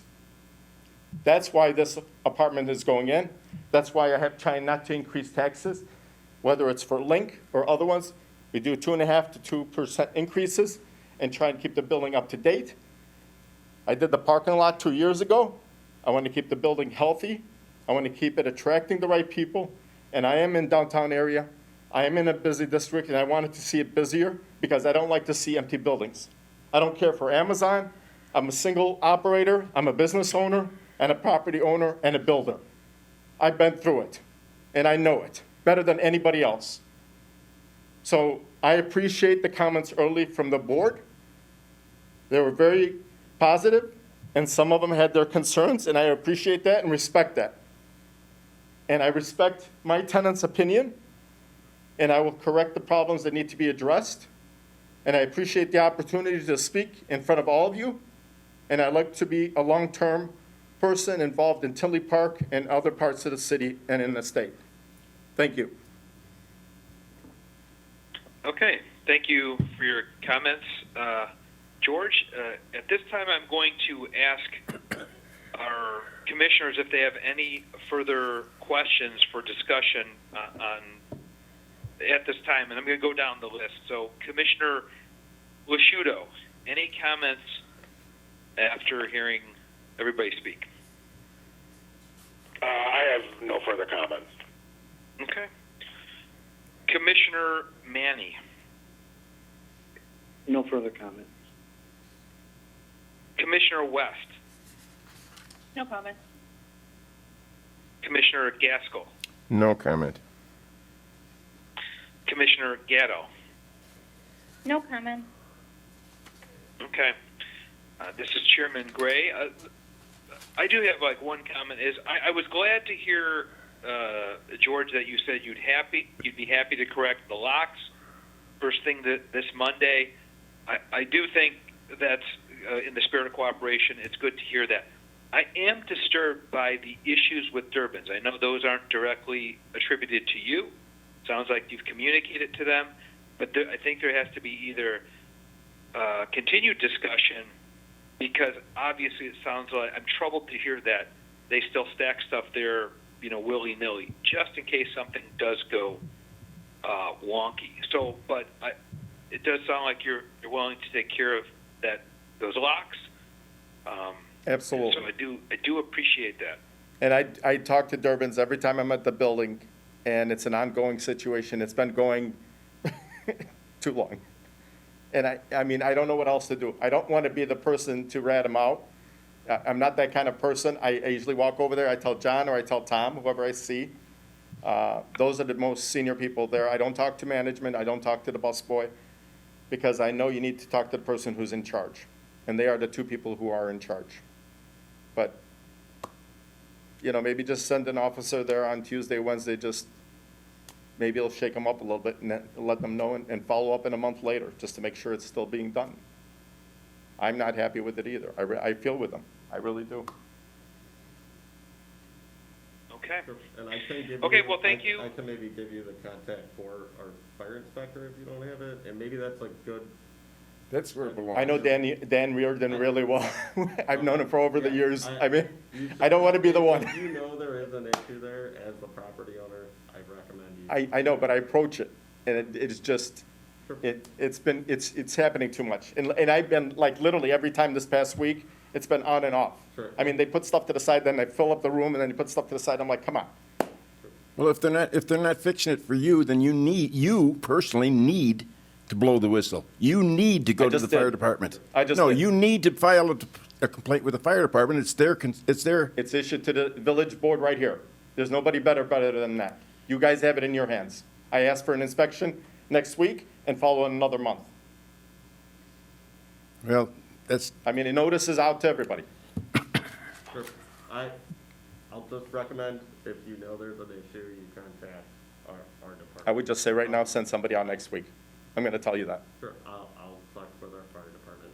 Thank you. I would also recommend you contact them about the locks and the egress in our building department, because I'd rather not have you do it again. So let's make sure it actually meets our building and fire codes, because there's a certain way it needs to be set up to exit the building.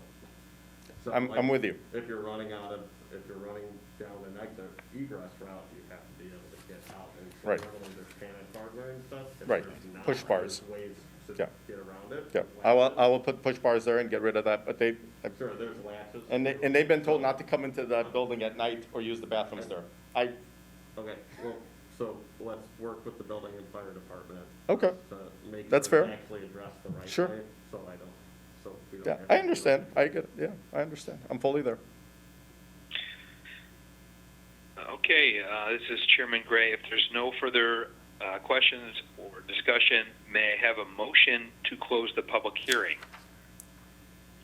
This is Commissioner West, so moved.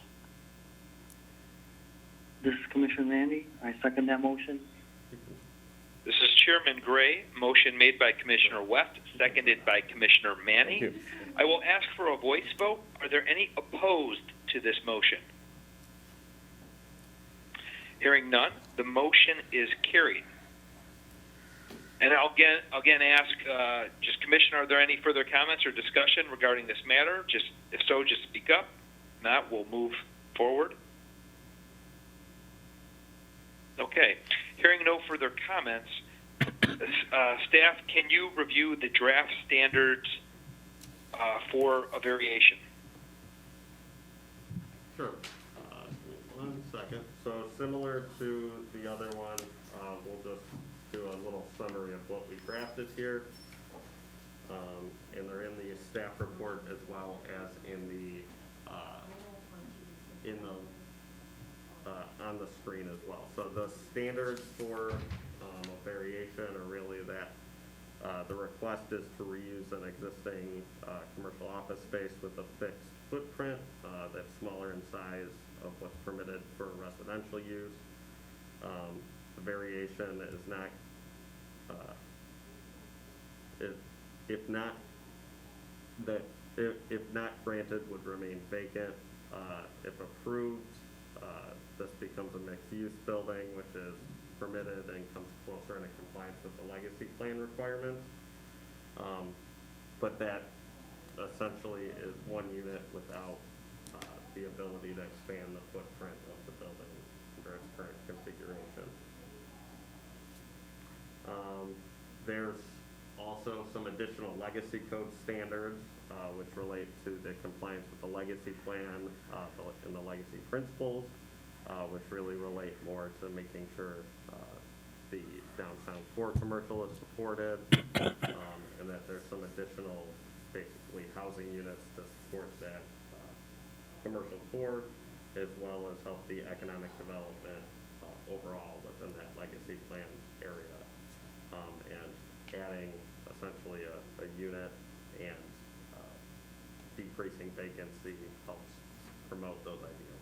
So those are the drafted standards that we have for you guys to adopt or change as you see fit. And that's it. Okay. This is Chairman Gray. Thank you, Dan, for going over those draft standards.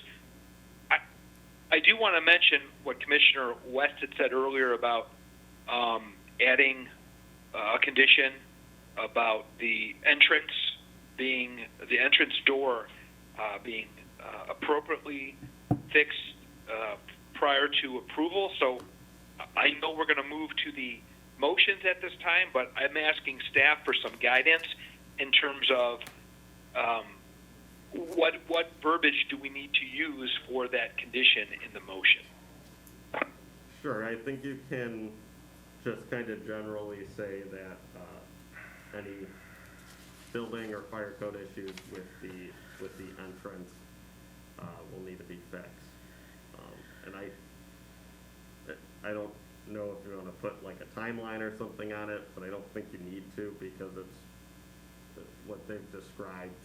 We'll have addressed separate from this anyways, but I get the need to put it in there, so I would just say that prior to permit issuance or occupancy, that the ingress and egress, the door will be fixed. So however you want to word that, I think you can keep it kind of loose. I think he's Sure. looking for some suggestions, Dan, so I would just suggest that any fire-related and security issues are addressed prior to occupancy. Do you have that, Commissioner West?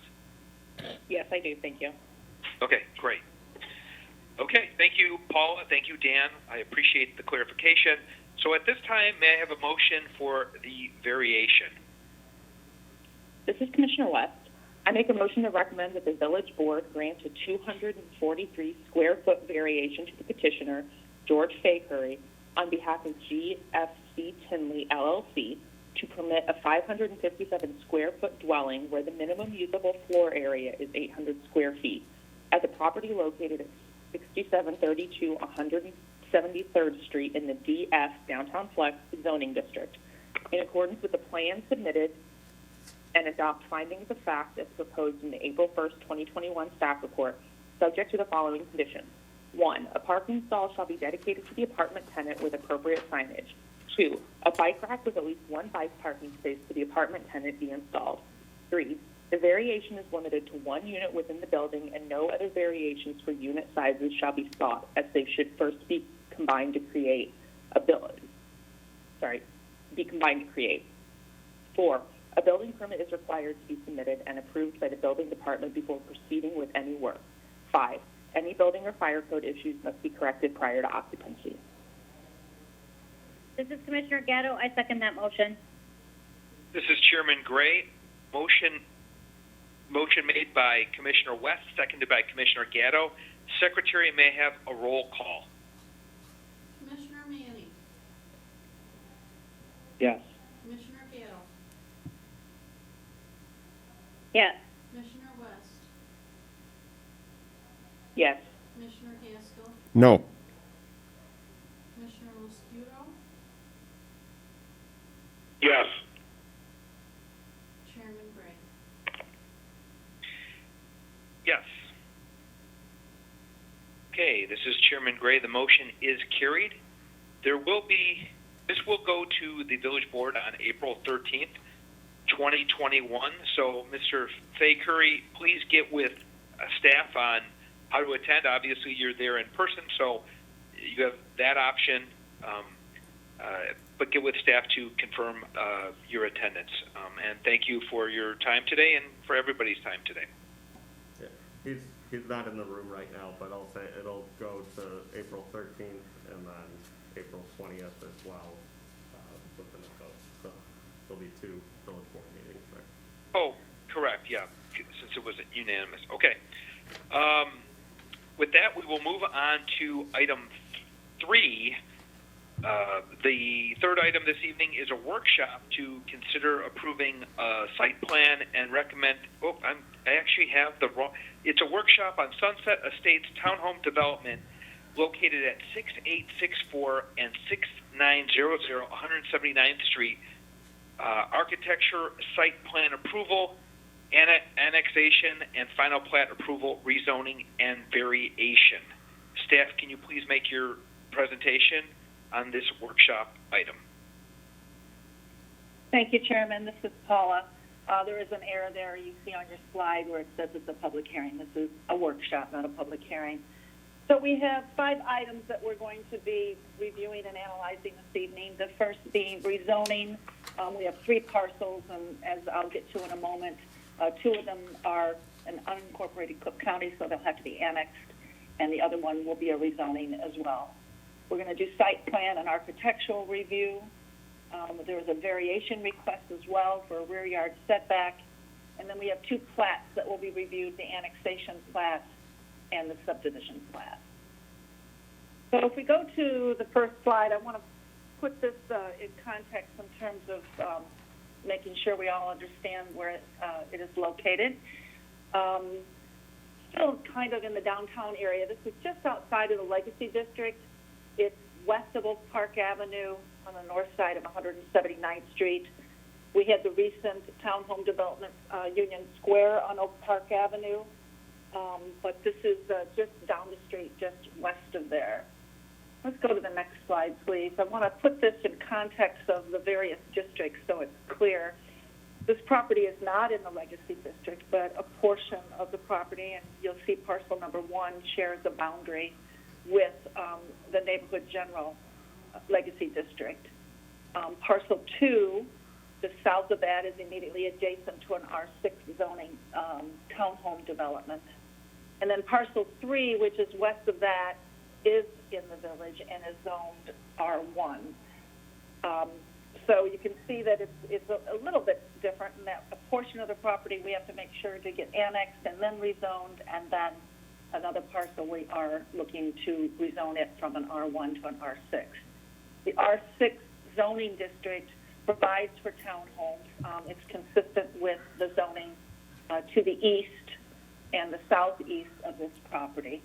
And therefore, that's the zoning district that staff is recommending we look to take this property so it can accommodate the proposed development. The property to the north is in the village, but is owned by the village of Tinley Park. It's part of a comprehensive stormwater area. It's undeveloped and will not be developed. It's got considerable floodplain in it. It's an area coined Settler's Pond, but there really is no direct access there except on Sayre Avenue, and hasn't really been developed for any kind of recreational purposes.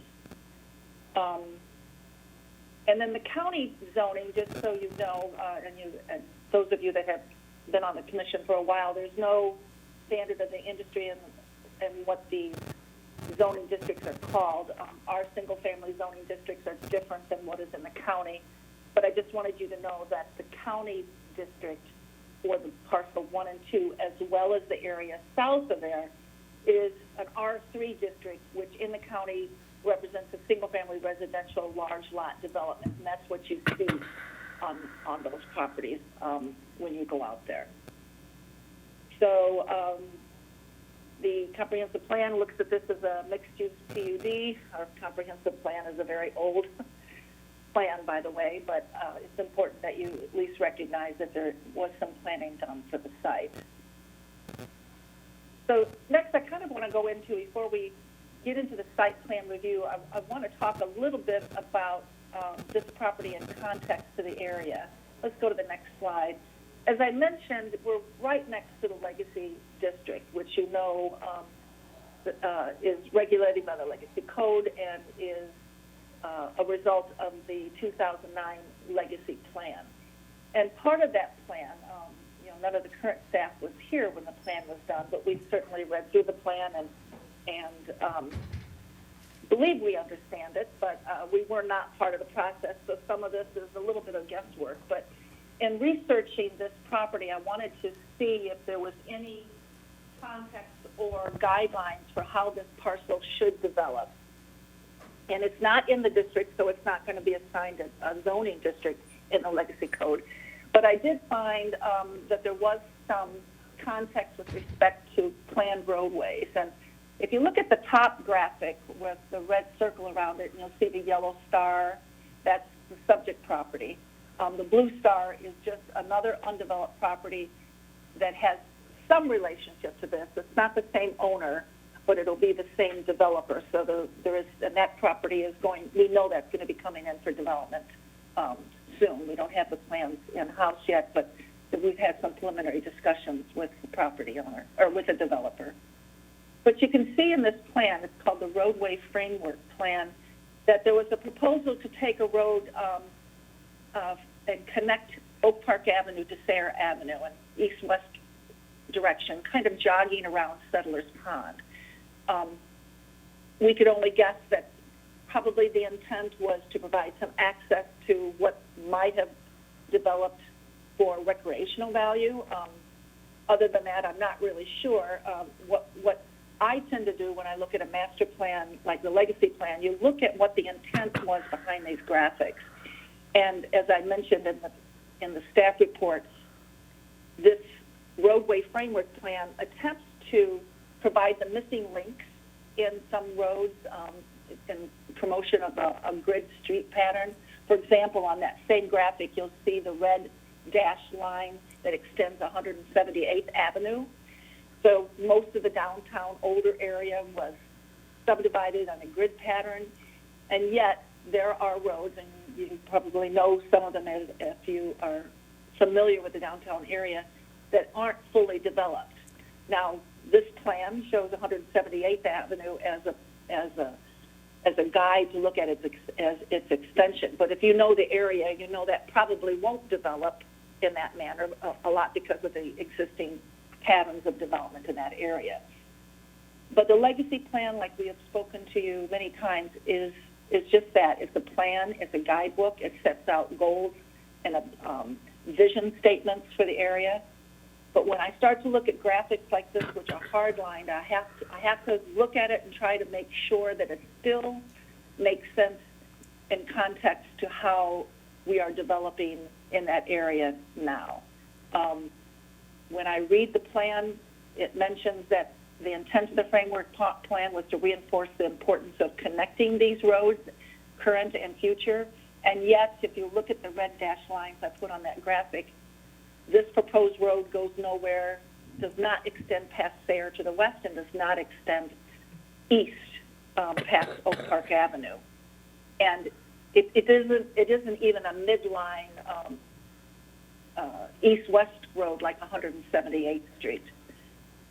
And probably more importantly, if you look at the other graphic just south of this, that is actually in the legacy plan and just a few pages past the roadwork framework plan, and it's called the proposed street framework plan. And I'm not, again, I not to criticize the plan, but we weren't there to really understand all the thinking that went into this. But you can see in the same exact area there was a different road being proposed, and this was an extension of 68th Court in a north-south direction.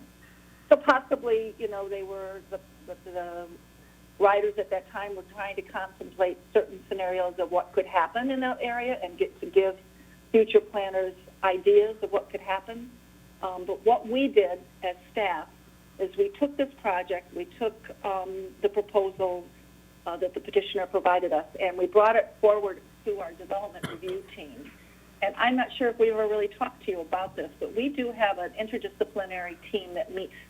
We try to meet monthly or every 6 weeks. During COVID, it's been difficult. But it's an interdisciplinary team where we have representatives from engineering, public works, fire, building, police, and then all the planners are there as well. And it's an excellent meeting. And we go over every one of our current projects. And we especially take a project that is new, and we run it past all these different disciplines and take their input in terms of what we should or shouldn't do. So this was quite some time ago, but we brought this project forward. We brought the proposal by the applicant. We certainly explained what the legacy plan had proposed, and the result of that meeting was that we did not feel it was in the best interest of the village or the project to follow either one of these scenarios. And even in the context of knowing that that the developer for the parcel on Oak Park Avenue will be coming forward with a plan, we felt that any kind of interconnection between these two developments would only provide actually maybe a shortcut to someone that might want to avoid the intersection of 179th and Oak Park Avenue. And for such a small development on this parcel, these three parcels, we only have 12 units. So I know it's a little bit long, but I wanted you to understand what the context of that was, because you will be seeing a plan coming up, within the next couple months, probably for the property off to the east. So that gives you a little context to that. Let's go to the next slide, and I put this in here just to kind of give you a background as well as I continue to discuss the site plan and the variation request. This aerial shows you that the red dotted line is obviously the subject parcel, but there is some existing vegetation along their north property line. And that's going to be important when we start talking about the rear yard setback. And I just wanted you to be aware of that. We might come back to that slide at a later date. So let's go to the next slide. One of the interesting things about this parcel is that I'm jumping ahead of myself. I want to give you this all in terms of a context of what they're proposing. They are proposing a private street, the street there that you see running north-south in the middle of these three parcels called Argos Court. That is a private street, so it's not a public right-of-way. It'll be privately maintained, but it'll be built to our village standards. And they are proposing carriage walks on either side of that, and that actually was staff's recommendation. Typically, you would see a sidewalk separated from the curb and street, possibly 14 to 16 feet. Staff recommended bringing that sidewalk as close to the roadway as possible, thereby lengthening, if you will, the lengthening of the driveway. One of the concerns we have seen in other scenarios in town and townhome developments that have private streets like this is they'll have a sidewalk, but the sidewalk ends up being unusable because people parking in the driveway will overhang their cars onto the sidewalk. So We wanted to make sure that doesn't happen. We wanted to provide as good a safe pedestrian access as possible. Therefore, we recommended, and the developer agreed, to bring that carriage walk close to the curbing for the street. So I think that's important to know, and I think will result in a safer pedestrian access to the property. In this diagram, you'll see in red where all these different yards are. I think some people have the misconception that if you have the front of the house, that would be where the front yard is. But because Argo Street is a private street, even though the two buildings front that street, the actual front yard is off 179th Street on the south side of this parcel, because the only public right-of-way is 179th Street. So the front yard in this development is on the south side, and it requires a 25-foot setback, which it does meet. The rear yard is actually at the very north end, even though it functions as a side yard to that last unit, units 6 and 7. That is actually the rear yard of those properties. And that is required to be a 30-foot rear yard. And yet the yard that is being provided is only 13 and a half feet at the east side, and it's kind of at an angle. The parcel is kind of not perfectly square. And then on the west side, excuse me, the rear yard setback that is provided is only 15 feet. So obviously they are not meeting the rear yard setback. But what is interesting, and what we felt was more important, was the side yards, by definition, on the east and west property lines of this project, they actually functionally operate as rear yards. Because if you look, that's the rear of those townhomes. And what our concern was, it was the relationship of this development to the adjacent properties. The property to the west is a single-family home, and that's their side yard. So that side yard will be abutting the rear, what will function as the rear yard of these townhomes. And that was much more important to make sure that we had adequate transitional and buffer space there. Point in fact that setback there, which functions as a side yard, measures 38 feet, which actually exceeds what a typical rear yard would need to be. So even though the rear yard doesn't meet ordinance requirements by definition, the rear yards that are functioning, or the yards that are functioning as a rear yard, exceed what is required in a rear yard. So I hope that all the yard discussion didn't get confusing, and we'll talk about it a little bit more later. But the orientation of these buildings, there's two buildings, 6 units in each. The front of the buildings are facing Argos Court, a private street, and the rear of those buildings are facing the two adjacent properties and their side yards. That's also becomes important when we talk about architecture, because we certainly want to protect the streetscape along the front yard, or that abuts 179th Street. And we'll talk about that when we get into architecture. With the development of this property, it's also, if you've driven out there, you'll notice that it's, it's really a rural cross-section that exists out there now. There's no curb on the street, no sidewalks. So with the development of this property, we're going to see 179th Street improved on the north side. They will extend the road to meet code subdivision regulation requirements. They'll put a sidewalk there. They'll provide street trees and curbs. So at the end of this project, 179th Street on the north side will certainly feel like a finished project. The south side of 179th Street will develop when that parcel develops. The improvements will be completed at that time. And then I mentioned there on the north side, where the rear yard, they do need to obtain a rear yard variance. The factor that staff took into consideration that mitigated the impact of that reduction is the fact that nothing is going to be developed north of there. It's undevelopable. It's owned by the village, and there is existing vegetation along the north property line.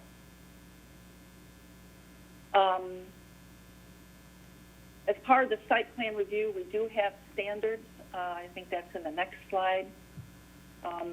So as part of that review, we typically look at the arrangement of buildings and the parking, adequate lighting. There is lighting on that street that meets code and photometric requirements. Adequate landscaping, and I'll talk about that next. Making sure that vehicular ingress and egress is adequate. We had fire department and engineering both review this and approve it. The applicant is required to provide an additional fire hydrant halfway down the street. And so that helped mitigate the fact that this isn't a through street or have an adequate turnaround at the north end. C is the safe movement of pedestrians. We discussed that with the carriage walk. And lastly is the issue with landscaping. So the open item here is that rear yard variation that I mentioned, required to be 15 feet with this proposal.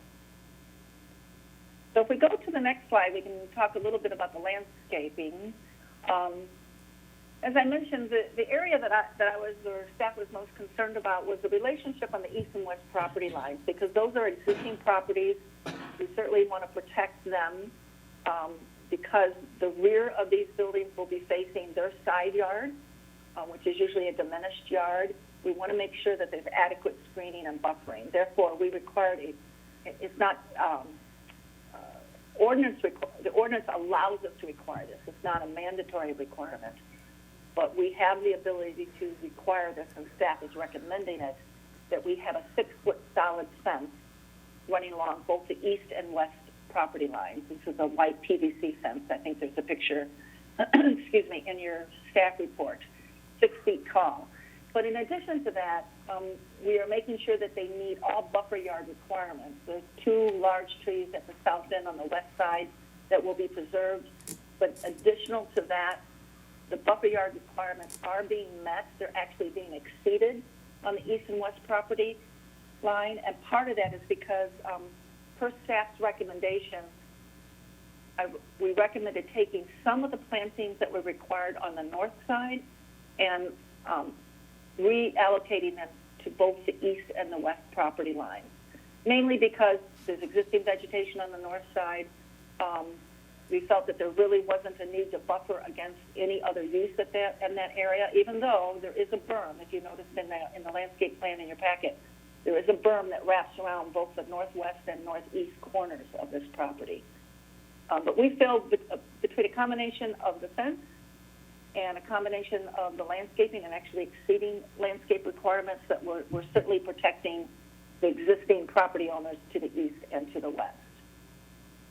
It's also important to note that each one of these units is going to have a private patio out their rear yard, and those will be separated from the adjacent units with a similar fence to the perimeter fence. It'll also be a white 6-foot PVC fence. So each of these residents will have some privacy of their own in their rear yard.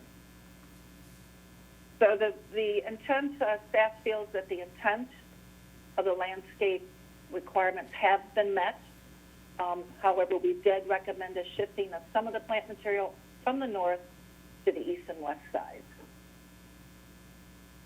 Let's move on to architecture.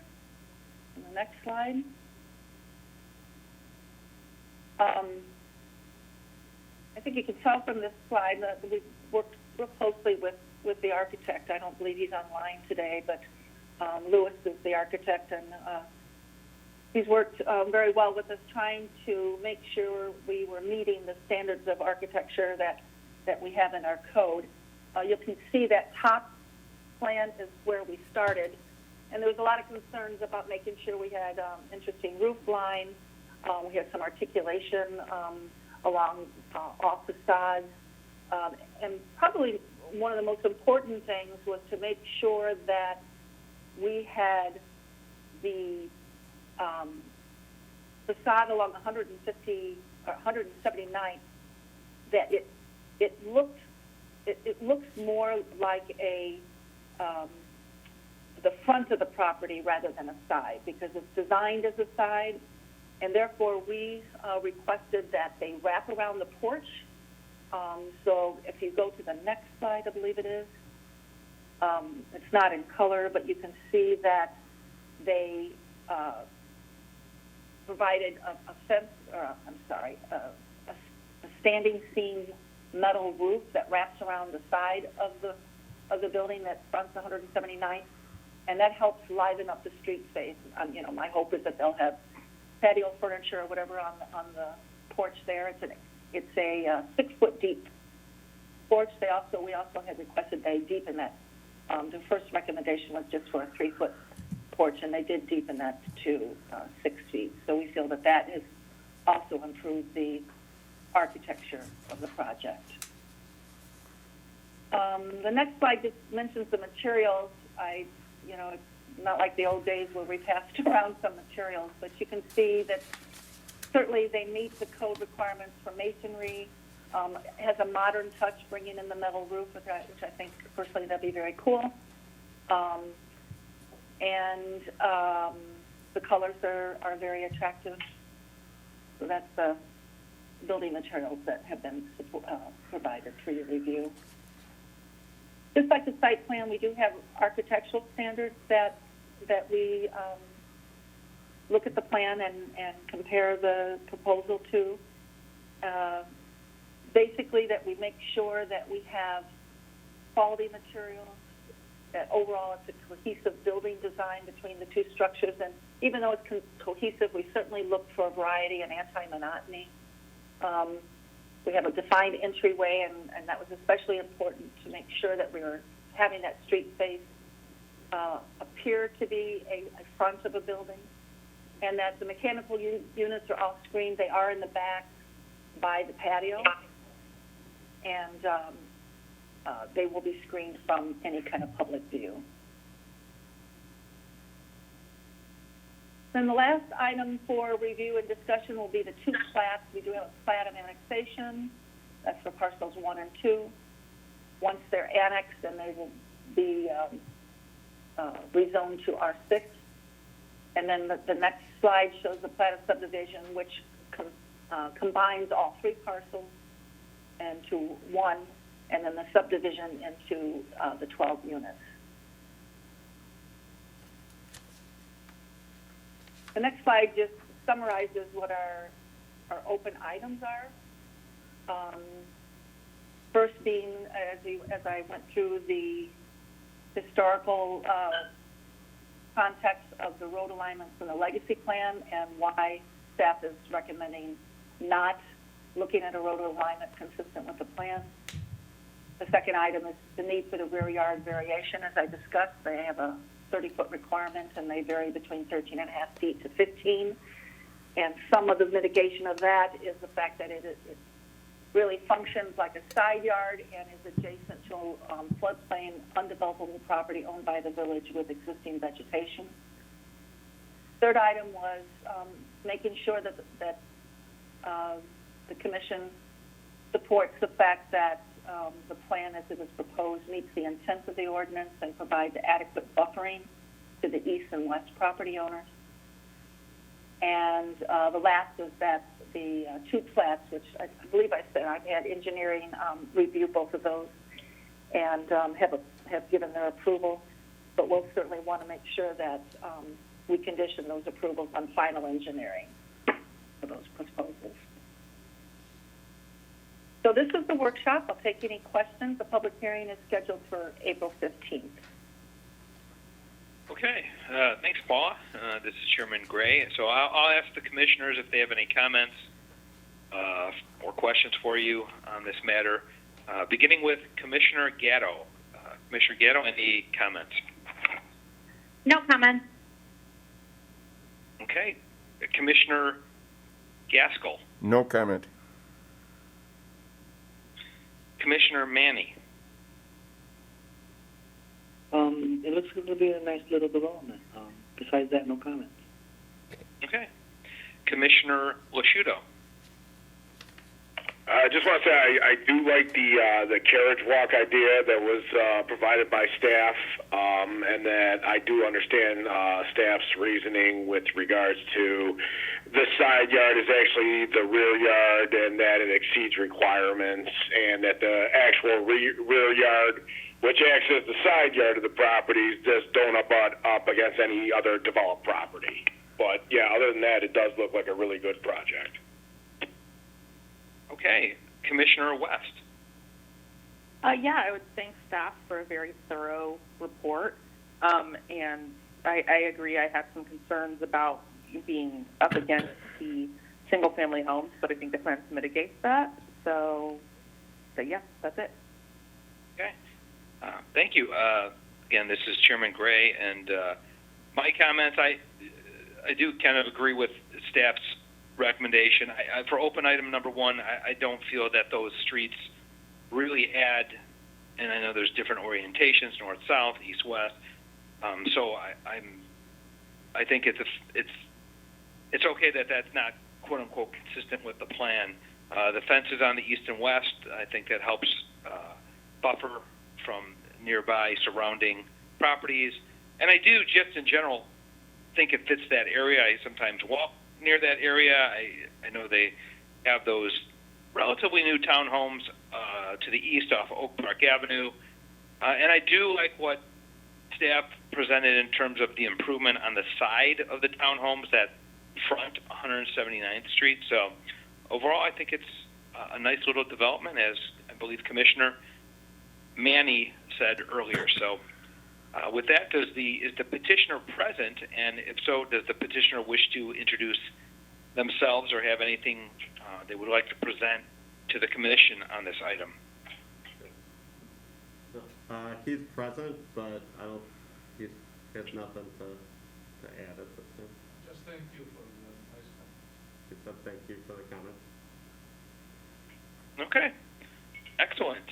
We will, seeing no other comments, I will just mention that there will be a public hearing on this item on April 15th, 2021 at the next Plan Commission meeting. So the petitioner can get with staff on how to attend, whether they're in person or via phone. And with that, we will move on to the good of the order. Just a couple things. Banging Gavel, I know they poured their patio, so they're looking to try and get something going at least out on the patio this year. So good to see them moving forward out on the exterior of that. We have an ice cream shop opening downtown again, so that's good. It's called The Scoop, and so I think they're finishing up and hoping for a soft open here shortly. And that used a facade grant for kind of the redevelopment of that building, so it's good to kind of see it come, the facade grant really come full circle. I think it helped modernize that building quite a bit. It used to have that blue awning and was a salon, and so it's kind of cool to see that, this is kind of what we wanted out of that, right? It kind of helped modernize and make the building look good and attract it kind of like an ice cream shop. So that's good to see that opening up here. Avocado Theory is obviously moving down there as well as South Street. So lots of stuff happening in the downtown. And we like to see that. The planner interviews happened, so they interviewed 4 candidates, and they're going to do a second round here in the next coming week. So they hope to have a planner on board in the next month or two. They'll be working with you guys. We have 2 projects coming forward. The same developer that did the 7-Eleven on 171st in Harlem, that's under construction now. That same developer is looking to do a couple outlot buildings with Starbucks, one to the south of that building, and then another one converting the vacant empty financial on 171st in LaGrange, where Tribes used to be and Frankie's is. So good to see some other redevelopment opportunities happening there with a developer that's already working in town. The hailstorm patio, they have their permit, so I think that happened probably more than a year ago, or maybe a year ago. You guys approved from that early on in the COVID days, so they'll have a permanent kind of outdoor patio space that's under construction there.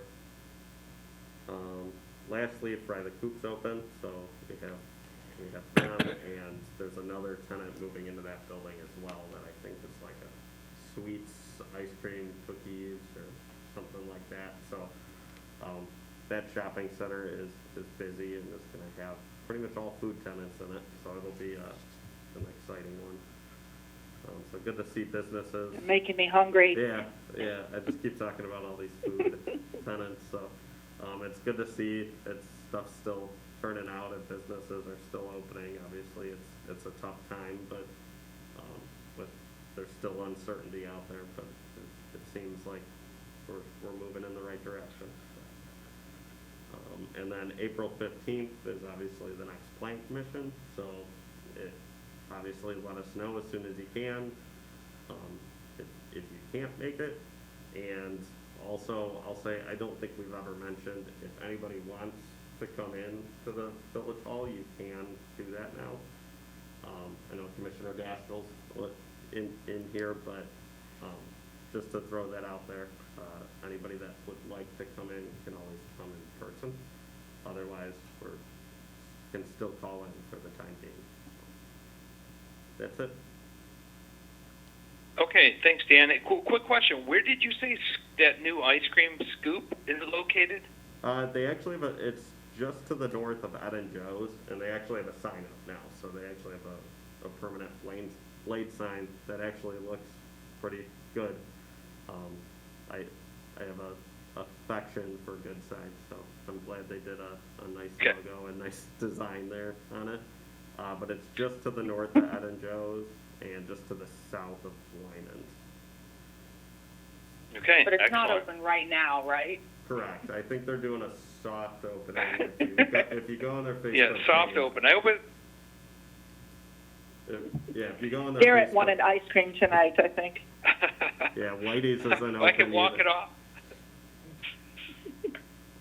Yeah, sorry, I Dairy. think you're breaking up, Dan. Oh, I was gonna say Dairy Palace isn't open either, so sorry, you'll have to wait another month for Dairy Palace. Where's that located? Dairy Palace is like north They of don't open April 1st? Dairy Palace. Maybe it was April Fool's. Maybe it was April Fool's. Maybe they do. I'll let you guys know at the next meeting because I'm gonna pass it on my way home. But maybe they're open today. The picnic tables are out. Oh, okay. Well, maybe you can go there. Okay, well, I think we're all ice creamed out. With that said, did we receive comments from the public? No, we don't have any. Okay, okay. With that, this is Chairman Gray. If there's nothing further, I will entertain a motion to adjourn. Commissioner Tonight's meeting? Gaskell, I make a motion to adjourn. This is Commissioner Lasciuto. I second that motion. Okay, motion. This is Chairman Gray. Motion made by Commissioner Gaskell, seconded by Commissioner Lasciuto. I will take a voice vote. Anyone opposed? Hearing none, the motion is carried. This meeting is adjourned at 9:23 p.m. Get yourself some ice cream. Good night, all. Thanks, everyone. Good night. Thank you, Good night. everybody.